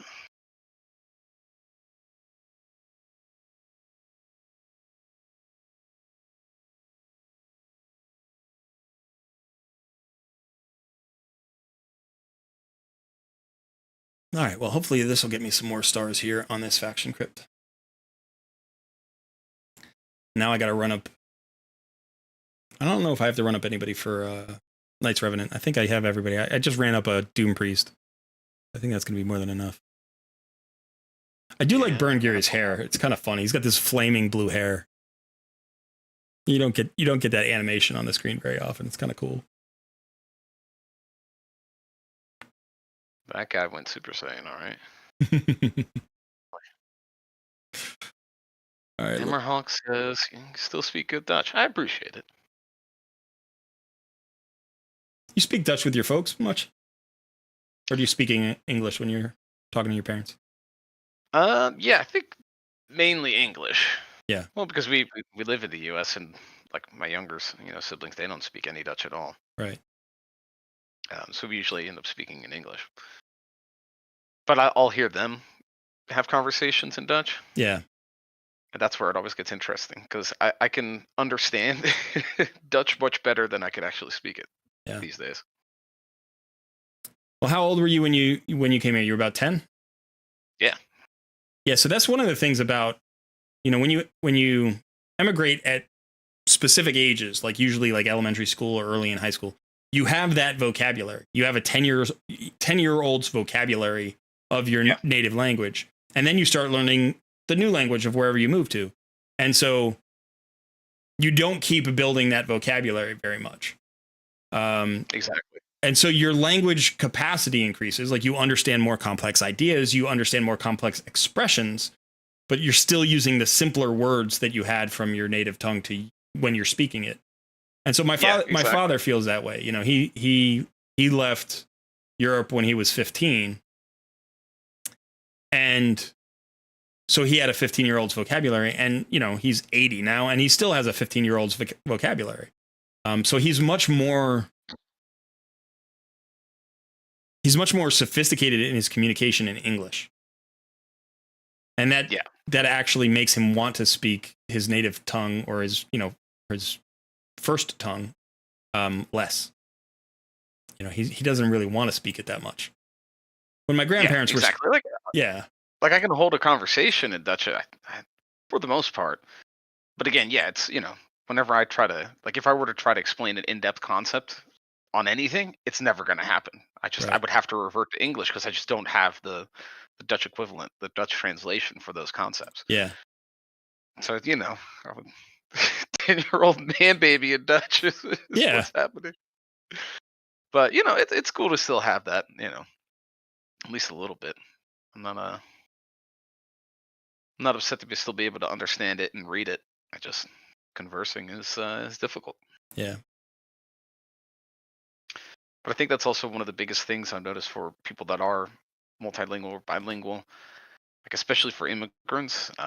Once you start thinking in the other language, that's when things completely change. Yeah. Like I can still think in Dutch, but I again can't have the same concepts or thoughts that I can in English. Right. So then once that happens, it just switches over, and The mother language becomes the second language.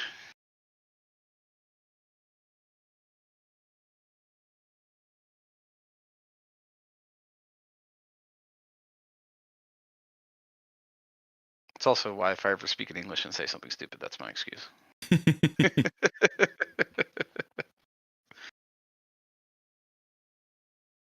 Max says it just shows that Sun is a gamer. Not only does he game, but he does a lot outside the game. Try when I'm interested. Why not educate yourself? Why not?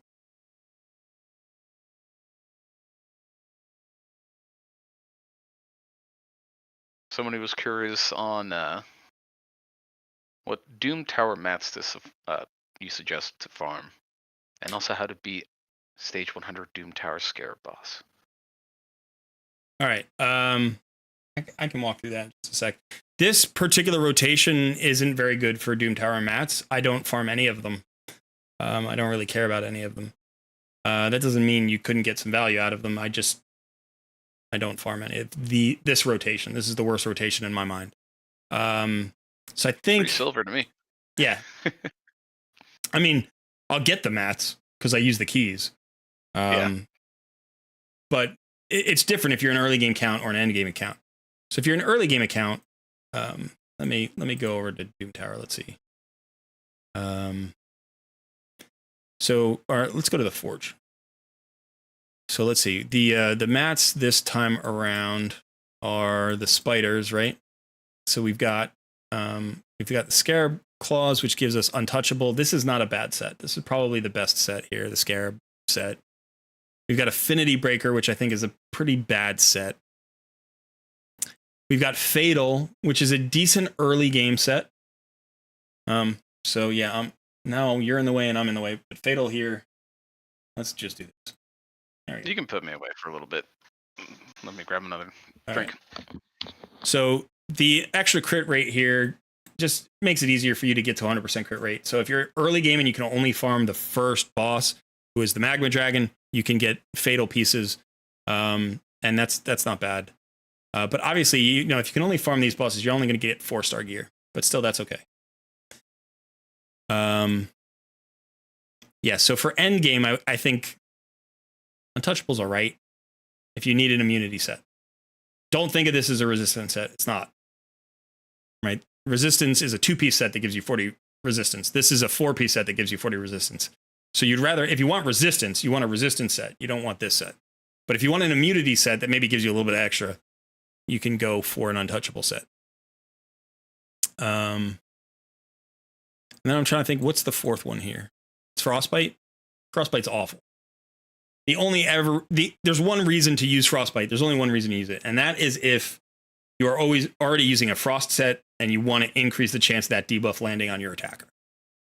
So none of them are good, but Fatal for early game, Untouchable for mid or late game. And it's free silver, right? When you get to CVC, go ahead. Like, that's what I'm going to do. I'm going to get to CVC on, you know, these. I'm going to use these up. I'm going to get to CVC. I'm going to use all these up. I'm going to sell all of the gear. Probably won't keep any pieces except perfect pieces. I might not even keep those. Sell all of the gear, get silver, get CVC points, and then wait for the next rotation. The rotation's pretty bad. Now, if you want to talk about Scarab Boss is one of the simpler but more frustrating bosses in the game. So you don't have to do much to get through Scarab Boss, but you have to do something specific, right? You need to have a shield solution. So basically, the thing that kills you in Scarab Boss is when you hit the Scarab Boss without a shield, it counterattacks you. And when it counterattacks you, it provokes you and poisons you. So let's see. We'll look at the first Scarab Boss because the mechanics stay completely the same. I haven't been able to get through the first Scarab Boss on my team right here. So where is it? Okay. So places an extra hit on enemies that have no shields. The extra hit places a provoke debuff for 1 turn. So you get that provoke out there. And then places an extra hit on enemies for each buff on the target, which can be problematic. Each extra hit steals 1 random buff from the enemies that have no shield buffs. So if you have a shield buff, you protect your other buffs. And removes 1 random buff from enemies under shield buffs. So it will still remove 1 buff, but it won't steal them, which is important because you don't want the enemy boss getting your buffs. So you need a shield. You basically need a shield up 100% of the time. Now, not the simplest way, but sort of the way that most early game players would think as simple is you want to get maybe a shield champion or two, and you just keep shields up 100% of the time, and you work your way through the boss that way. That's actually okay. You can do it that way. The best way to do it is to get blood shield accessories. So let's go to our roster. So let's see if I don't know if I have a single blood shield ring on. There's one. All right, so you get a blood shield ring, and a blood shield ring gives you a 5% shield based on the damage that you just did on your attack. The interesting thing about this is when you have the shield, you get the shield after your attack, but the Scarab boss considers you having a shield during the attack. So as long as you have a blood shield ring, you will always have a shield. And so you just need one on every champion that you want to bring in there. And you're going to need, some sustain. You can use turn meter decrease. That works. That's great on the Scarab boss. So turn meter control can be great. The other component of the boss, though, is the extra damage shield. So if you go into Doom Tower, I'll probably do a video about this in the next week or so. So I'm just previewing the video. But the other component here is the Spectral Horror passive.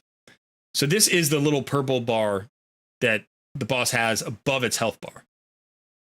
Decreases the damage received according to how much Borgoth's max HP has been destroyed. So damage received is decreased by 90% if the max HP has been destroyed by less than 10%. So if you don't destroy the boss's HP, now it doesn't mean remove it. It doesn't mean it means destroy it. So there's an extra mechanic, which is destroy HP. And so there's a black and red crosshatch bar that kind of builds into the HP bar from the top end down, or from the right end to the left.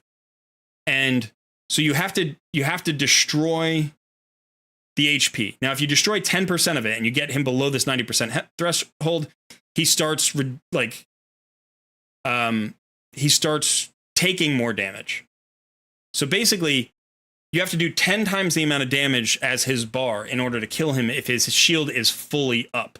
But if you can remove it, if you can destroy his max HP by 30%, now he just takes full damage. This is literally a 10 times multiplier to the damage you do if you can destroy his max HP by 30%. Now remember, all of that max HP that you're destroying, he's protecting himself because you haven't destroyed enough yet. So it's kind of like a compound interest problem. The more you destroy it, the faster you destroy it. It's that kind of thing. So put one champion in a destroy set or two champions in a destroy set, get them with shield rings, get some turn meter control, maybe a slow. Don't bring it. I mean, you can bring buffs. If you have the shields all up all the time, then it's not too bad. And then just work through that way. You need enough sustain to stay alive. And the faster that you can destroy his max HP, the faster the fight will end. You don't need to destroy any of his max HP. You can do all the other things. The fight will take forever and you'll win. You can do it that way. So you need enough accuracy to land any debuffs. You need enough survivability to survive any turns that he has. And you need to have that shield up on everybody every time they attack. There's a couple of extra considerations, which is there are things that count as extra attacks that don't get protected from the shield, and Phantom Touch is one of them. So if you have a Phantom Touch, when the Phantom Touch goes off, your shield hasn't been applied yet, and so it counts it as not having a shield for some reason, I don't know. And you'll trigger the counterattack, and you'll lose your shield, and you'll get provoked, and it'll create the death spiral. Sun is very familiar with the death spiral from the Scarab boss. So once you get provoked, it's probably over, right? Even if you have the blood shield rings and you can get the shields back up because you're in a bad cycle, sometimes you won't, you just won't be able to catch up again. Sometimes you can recover, but it's hard. Yeah, I've recovered from the death spiral a few times. But... Yeah, it's definitely possible, but in a lot of cases, especially when you're at hard Doom Tower, high floors, you're going to be in trouble. So a couple of things to consider. You don't want to bring in weak affinity champions for the most part, especially if they're debuffers. You know, that's really going to, because if you miss 35% of the time, you're going to miss your debuffs. So that can be really problematic. Also, if you're bringing shield champions and not blood shield rings, your speed matters because you can outrace your shields. So if you're like taking too many turns, or you have like a Deacon Armstrong who has an extra turn mechanic, you can lose your shield when you don't expect it. And then you trigger the counterattack. So the blood shield ring, it doesn't matter if you use an extra turn mechanic, right? As long as you're hitting at the end of that extra turn, you're going to have the shield up because you get it from the blood shield ring. So blood shield rings, I'm pretty convinced that they were added to the game to get us past this boss. By the way, this is the only significant use of destroy HP mechanic in the game. Like everywhere else, it's kind of whatever. This is the only place where it's actually really helpful. And it's because they forced it to be helpful here. So that's how I would solve the Scarab boss. Yeah, and I've tried the Metal Shaper strat, and he just dies. And then the blood ring saved me. Was just Fane and Apothecary. Hello, Steve. Good to see you. Adrian says, weird, this is the only rotation I can complete. Yeah, and it's the least valuable rotation. I think the spiders can be tricky. Getting through the spiders can be tricky. Magma Dragon is one of the simpler bosses in all of Doom Tower. Bring a provoke and you're usually fine. Obviously, you know, whatever else your team has, make sure you have a provoke. Whatever strategy you're using, because it's the only boss that can be provoked. The spiders can be tricky because you have to handle the spiderlings, their counterattack mechanics, and then obviously with the frost spider, you need to bring either a block revive or an HP burn to stop it, to kill it finally, because otherwise it'll keep reviving itself. So destroy sets on dudes like Armiger, sure, you could do that. Does a destroy set rely on accuracy? Not at all, not even a little bit. None of the sets require accuracy. So if you're using a stun set or a daze set or a provoke set, they don't require accuracy. And they can't be resisted. They cannot be resisted. They can be blocked. They can be cleansed. They cannot be resisted.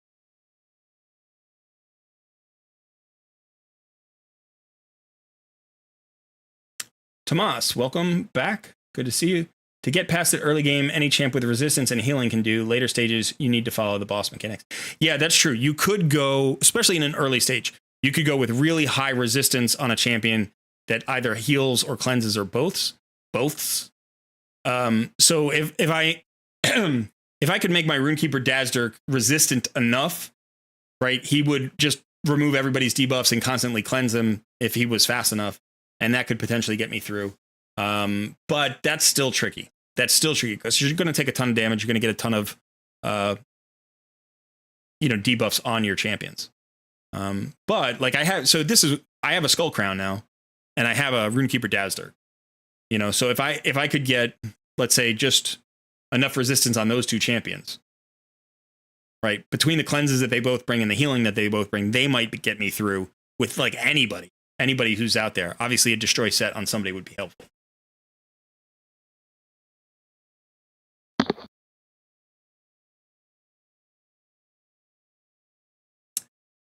Undersized Tic Tac pulled a Rotos really early on his mini account. Well, congratulations on that pull. Yeah, and some champions have built-in destroy. So Dark Alhain is one of them. I think, you know, there are even some rares, I think, that have destroy HP. I don't know that anybody's worth building for that particular reason. Like, you just get a destroy set. You're going to get so many destroy pieces that you don't need for anybody. So you just keep like some good destroy pieces. You put that set on one or two members of the team. And you just, like, I have my Royal Guard in a destroy set. Now, my Royal Guard is also one of my nukers for Hydra. And I could get more damage out of him in Hydra if I took him out of the destroy set. But I let him stay in the destroy set because he still does enough to get me through, I think, hard Hydra just fine. I couldn't take him up to Brutal. I couldn't take him up to Nightmare in a destroy set. I would have to rebuild him. But he's my Scarab killer, so I don't really need a scarab killer, but I just want to get past the scarab. You know, I don't farm it.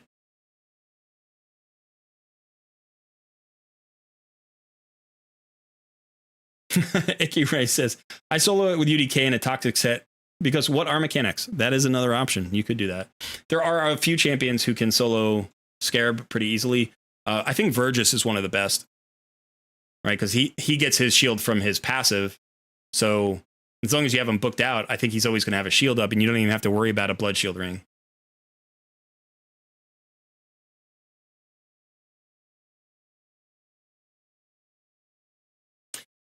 You can solo Bommel 90 with Apothecary.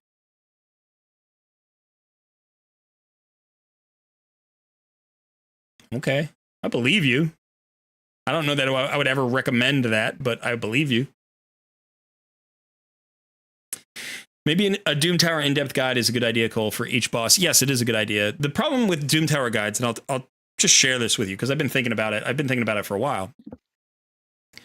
One is I have to unlock the bosses in both normal and hard Doom Tower in order to be able to show practically how to build teams for the beginning of the game and the end of the game.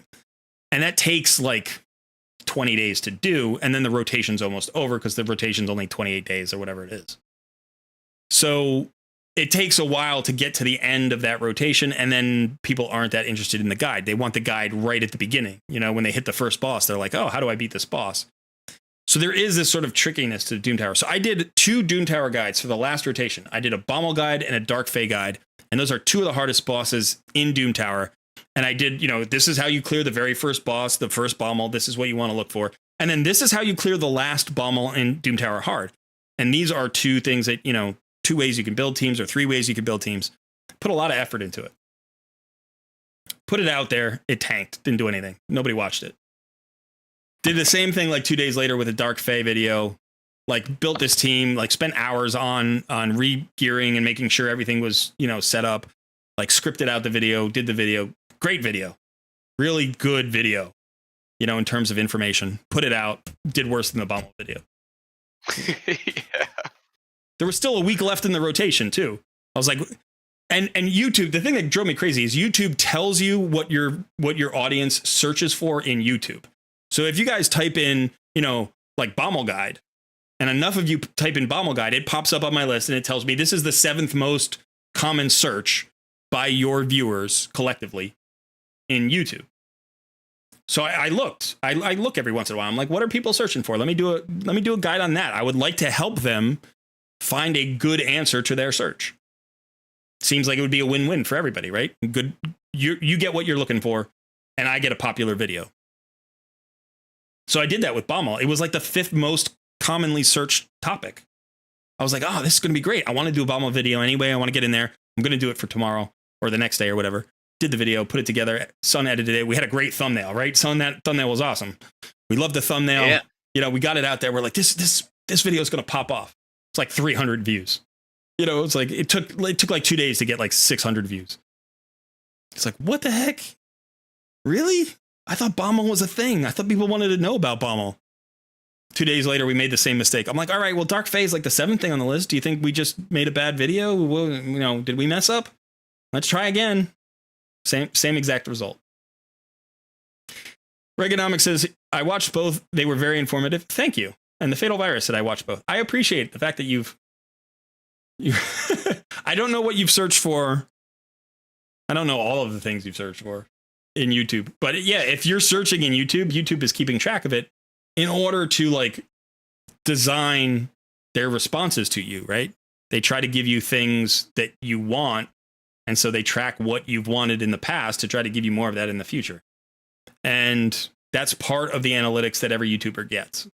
So I know things about you collectively. Nothing salacious, but I know things about the audience collectively that, you know, YouTube has told me. So for instance, I have, you know, a distribution of age ranges. I know like the youngest, you know, demographic and what percentage of my audience they make up. And my audience is roughly like 35 to 45 years old. That's the most common age. With like the high end being like 75 and the low end being like 15. And it's like 1% 15 to 25 or something. And then it's like, you know, It's like 40%, 35 to 45 or something like that. So I know that. I know all the countries that watch and what percentage of my audience comes from different countries. So, the US is like 42% of my audience. And then there are like 20 other countries that make up the rest. So you get that kind of information. All the analytics. Yeah. Colred is the YouTube Santa. I want blank for Christmas. You want a Crizia for Christmas? Really?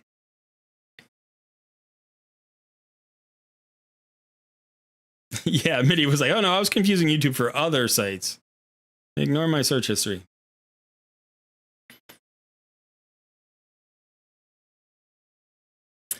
The rewards in Dune Tower are pretty decent for early game players, so the further you can get, the more rewards, especially on the rotations like this that you don't need to farm. That's true. This is what I've been telling Sun, and he's taken to heart, which is like the more bosses you can get past, the more floor rewards you can get, and that's actually where a lot of the rewards are. Now, the shards are usually on the bosses. So if you want to get like more void shards or more sacred shards, you need to clear bosses.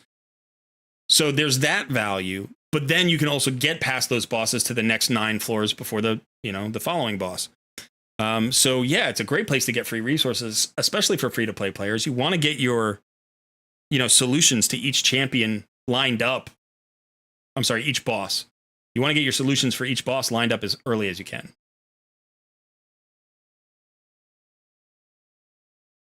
Hammerhawk says, I've been searching YouTube on how to cook macaroni. Still waiting for the vid, Colred. You know what's funny? Is yesterday I had the thought. I was like, I think I'm going to make some chicken soup this week. And I have I'm going to do a roast chicken. I have a recipe for roast chicken that's really good. I'm going to make roast chicken for my family. And then the next day I'm going to make homemade chicken stock. And then the day after that, I'm going to make homemade chicken soup. And I'm like, those are 3 videos right there. It's like, those are 3 great videos. Content. I could show everybody my roast chicken recipe, which is outstanding. I perfected over it took me like 3 years to perfect, but I have it perfect. It's like, and then, everybody should know how to make a homemade chicken stock. This is what I'm thinking to myself. Everybody should know how to do that. And then 3, you can turn that chicken stock into a really satisfying soup when the weather gets cold. I'm planning it out like it's a script for a raid video. I'm literally there in my kitchen, like cleaning up dishes going, I got 3 great videos right here in the kitchen. I'm like, that's not my channel. I don't want to do a cooking channel. It's like, yeah, but those are 3 great videos I should do. I should do like recipes for gamers. If you play Raid and you don't have enough time to play Raid, here are 3 fast recipes to feed your family so you can spend more time playing Raid.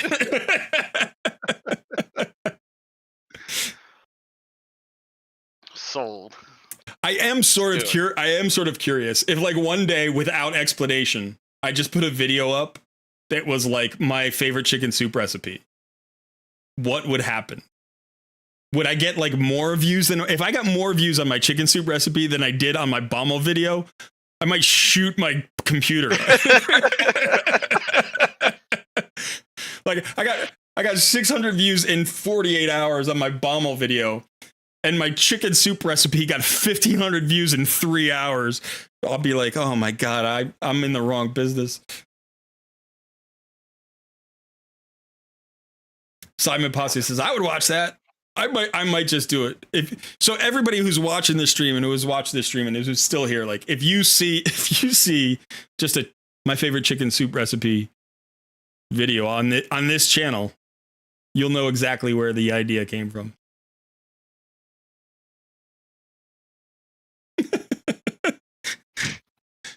I might just send that to you one day, son, without explanation. Be like, oh, I got a good video for today. I'll start working on a thumbnail. You just start editing. We're gonna wake up as you in the kitchen.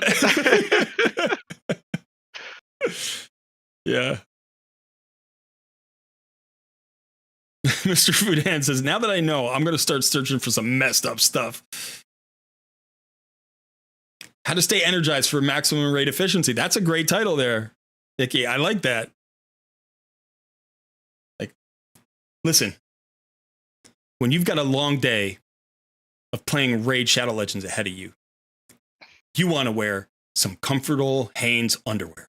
You know, like just do a whole video and like, thanks to Hanes for my sponsorship. You know, all right, the best gamer tube socks available are Champion. You know, like I would do those sponsorships. I would do those sponsorships before I would do like some. I'm getting offers for sponsorships, by the way. I don't know how much of this I'm allowed to talk about, so I'm going to be a little bit careful here. But I'm getting offers for sponsorships. I've been getting offers for about a month. Not a lot of offers, but I would say every week or two I get an offer for a sponsorship, and they're not for any of the big games. They're for games I don't know, titles I don't know. And one of the things that, I've talked about with Sun, we've definitely had conversations about, I've talked about with my wife, is like, I don't want to shill for anything. Like I will happily advertise anything I believe in, and anything that I think is good value for my viewers.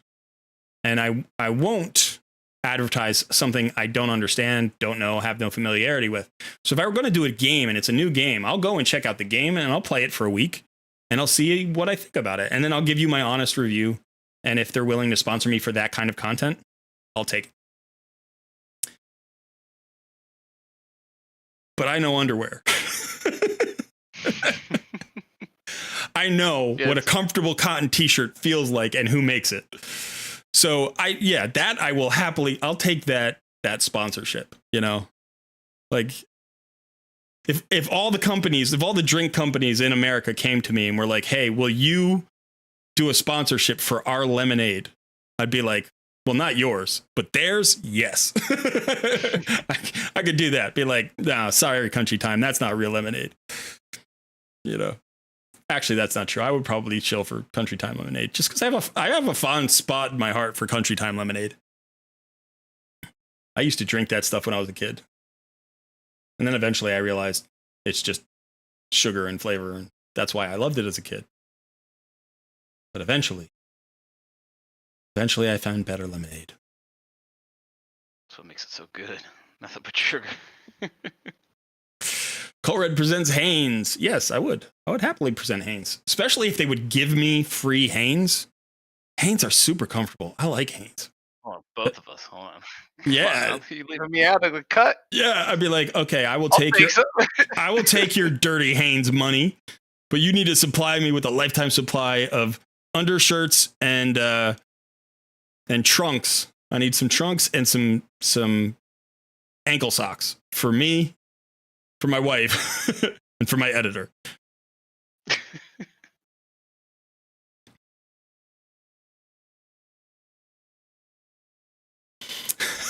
I sent an email to PepsiCo the other day, telling them that their sweet tea brand was not Southern sweet tea. It needed to be more sweet. I've never heard anybody ever say about PepsiCo, right? PepsiCo, that their product wasn't sweet enough.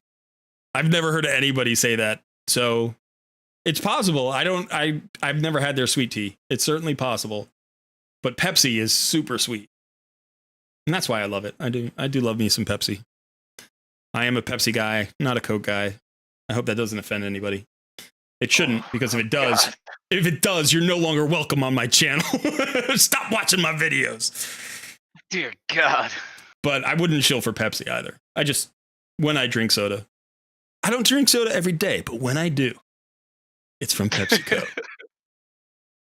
Sometimes.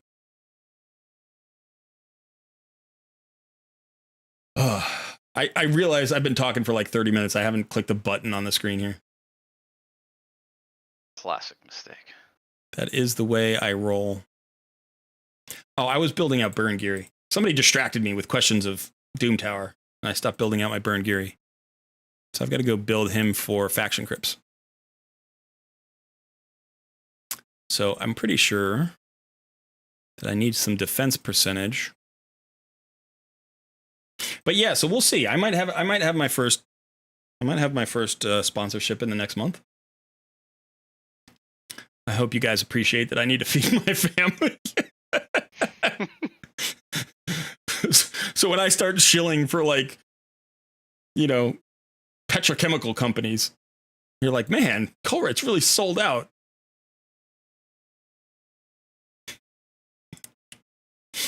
I start hawking DEET. Spray this on your lawn. Kill everything in a mile radius.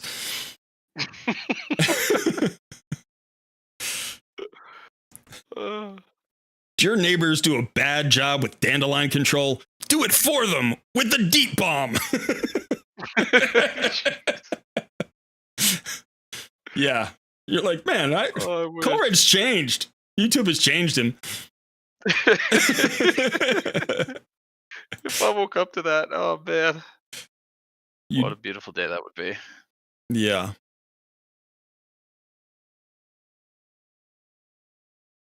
I wouldn't even be upset. Be all about it. Just so I can watch from a distance. A fly on that wall, man. Oh. Just as I signed my name in blood. Yeah. Just there's no going back, man. YouTube is forever. That was one of the things that I think made me hesitate the most about actually starting a YouTube channel. It's like everything's up there forever, man. Well, you can take it down. It's like, yeah, but somebody has it. It's like if you ever wanted to be president, you've got two options when it comes to YouTube. Stay away and don't ever do it. Don't even click on it. Don't even search. Like don't have a search history on YouTube if you want to be president. Or be Mr. Beast. Like those are your two options, right? You can be the biggest YouTuber in the world, or you can pretend it doesn't exist. Or maybe you could be the CEO. You could be the CEO of YouTube apps. That might work.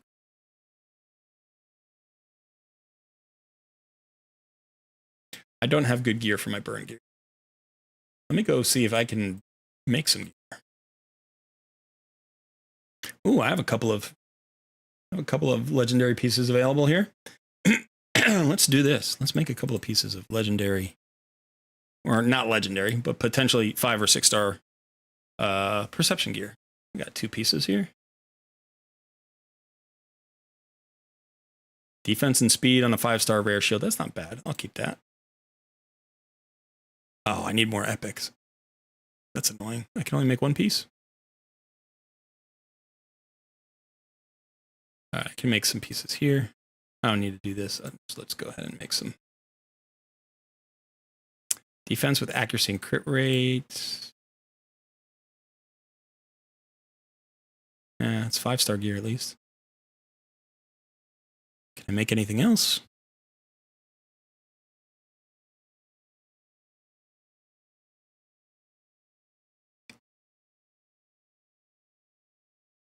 This is something I want to know. What are your next plans? Clan boss teams are ready to go. Where's your next improvement? Yes, tell me where the next improvement is so I can stay ahead. For clan boss? I think they just mean like general account wide. Oh, like now that the clan boss team is set, where do you go next? Well, where are you going next? Where are your next plans for improvement? That's a good question. So we're both consolidating faction crypt teams. So we want to farm faction crypts. So perception gear is in our future. Resilience gear is in our future. So good gear is important for the next phases. We need to keep improving our roster. Like our champions performance, I guess. The champions that we already have built. I have the masteries all pretty much locked away, so I'll keep grinding masteries on any champions. But now I'm at the point where what's great is when I level my next 6-star, it's going to be the only one that needs masteries.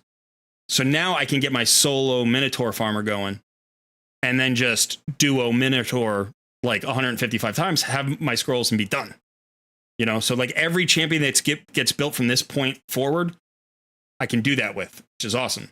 So I will probably turn Shield Guard into a campaign farmer, a dedicated campaign farmer, which I currently is my starter champion. So I'm going to build I'm going to build a campaign farmer. He's already 6 stars, so I don't have to like make a new 6-star. So all I have to do is make sure he has 100% crit rate and enough speed and crit damage, and he should be able to farm this just fine. In fact, let's see if he can do it right now. I don't know that he can, but we'll see.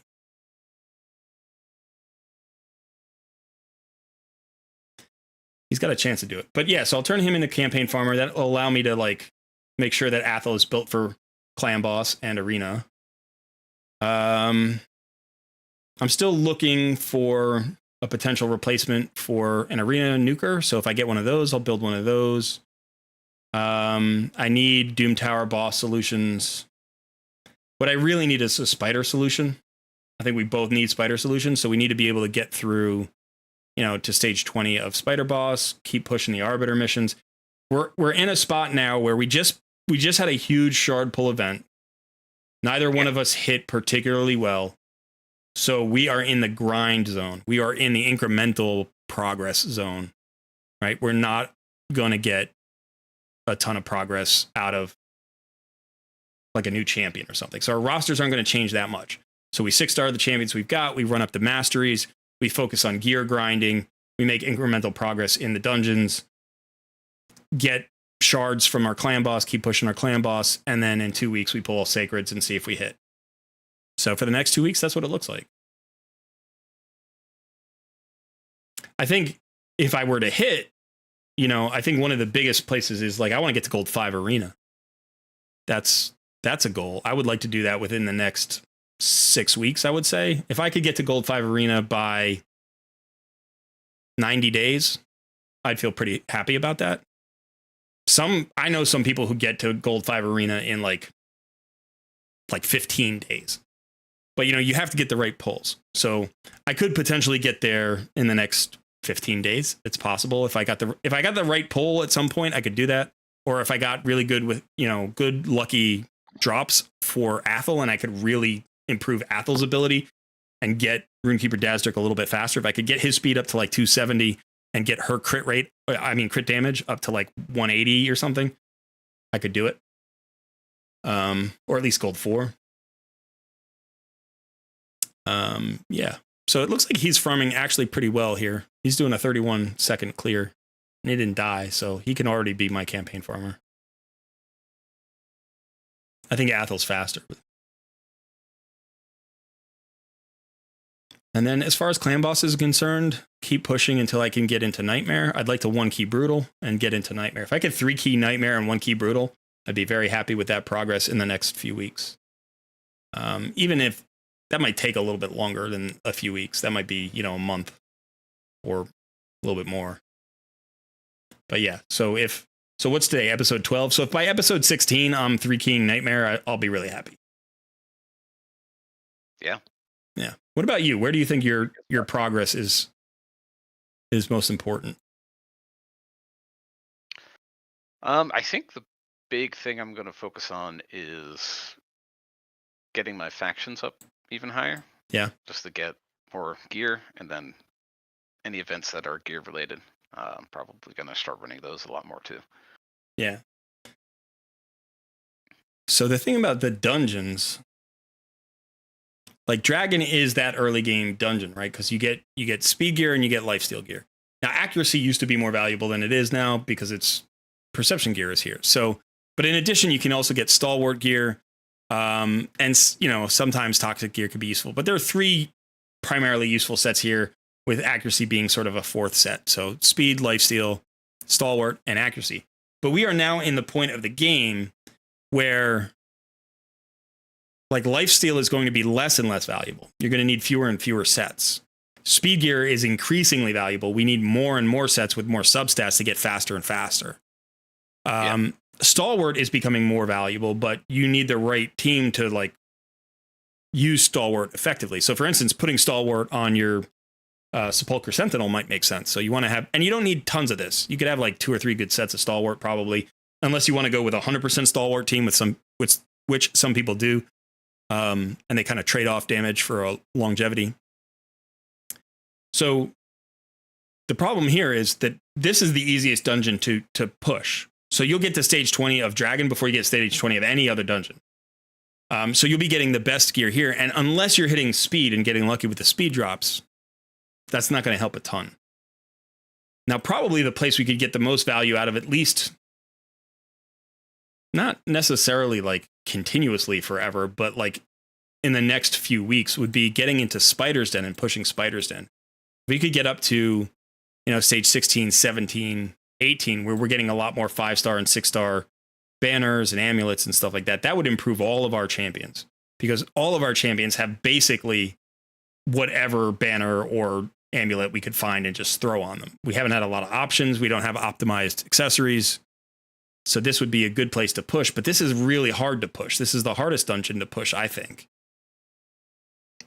Yeah, I still need to get Spider 14. Yeah. Fire Knight is becoming more and more valuable. This is the second hardest one to push, I think. Because shield will still play. Immunity, is value in immunity. Crit damage is really important. We're in the place now where crit damage is going to be one of those sets we want a lot of.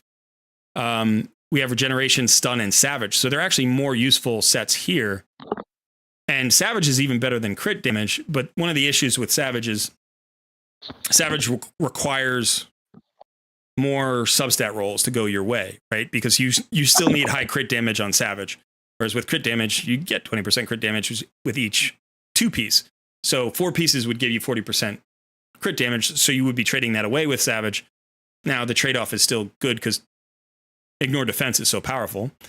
But crit damage and savage would be your damage sets. Regeneration and stun are great for, a lot of different content.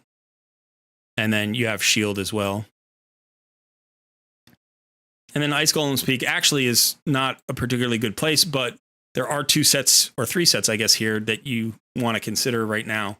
And that would be Retaliation, which is a great 2-piece set to like flush out a set that you need. And then Cursed, if you need that Hex for Hydra or Wave content. And then the other 2 that you could consider would be like Reflex and Provoke. I don't really care about resistance that much. Usually, if you're trying to get resistance, you're going to wear a resistance chest piece. You're going to get a resistance banner. And you might go with, a set from the Forge. So the set that you go with in the Forge, if you're looking for resistance, is here, Fortitude.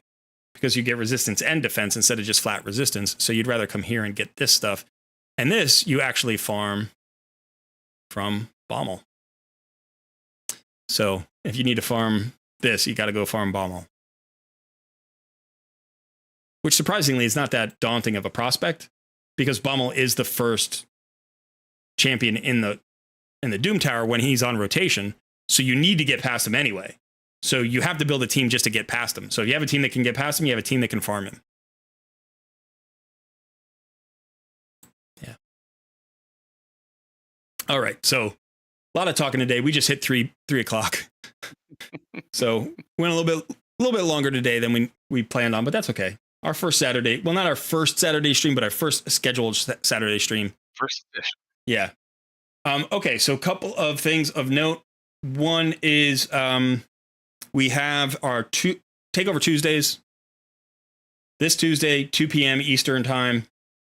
If you want an account takeover, if you're interested in an account takeover, if it's just like watching other people's accounts get destroyed by a, incompetent content creator, come and watch us. We have a lot of fun messing up people's accounts. What was that sell? Watch me come destroy these accounts. Yeah, I think people understand I was being facetious. Right? No, I know, but YouTube is forever. So yeah, I'm not going to destroy any accounts. Yeah, but so come join us, have some fun. We like Takeover Tuesdays. If you want a takeover, make sure you join our Discord community beforehand so you don't have to worry about that 10-minute lockout where you're not allowed to chat in the Discord. So join the Discord today, and then you can be ready by Tuesday. Also, if you're going to do a 2-factor authentication, which is always a good idea, do that now as well, because you don't want to get locked out on Tuesday. And when you switch over to a 2-factor authentication, it locks you out for a couple hours. So for whatever reason, it does that. And then in addition, go watch our video from today if you haven't, because it dropped like 10 minutes before the stream started. Make sure you hit the like button of this video. Make sure you hit the like button of that video. Subscribe to the channel. Join the Discord community. Call your mother. Tell her you love her. I think that's it. We got anything else going on, son? I think that was a great summation. Okay. Well, I've had fun. As always. Yeah, I need to go rest my voice now. But thanks so much for hanging out. It's been a lot of fun. I've been Cole. He's been Sun. Say goodbye, Sun. Have a good one, everyone. All right. Peace.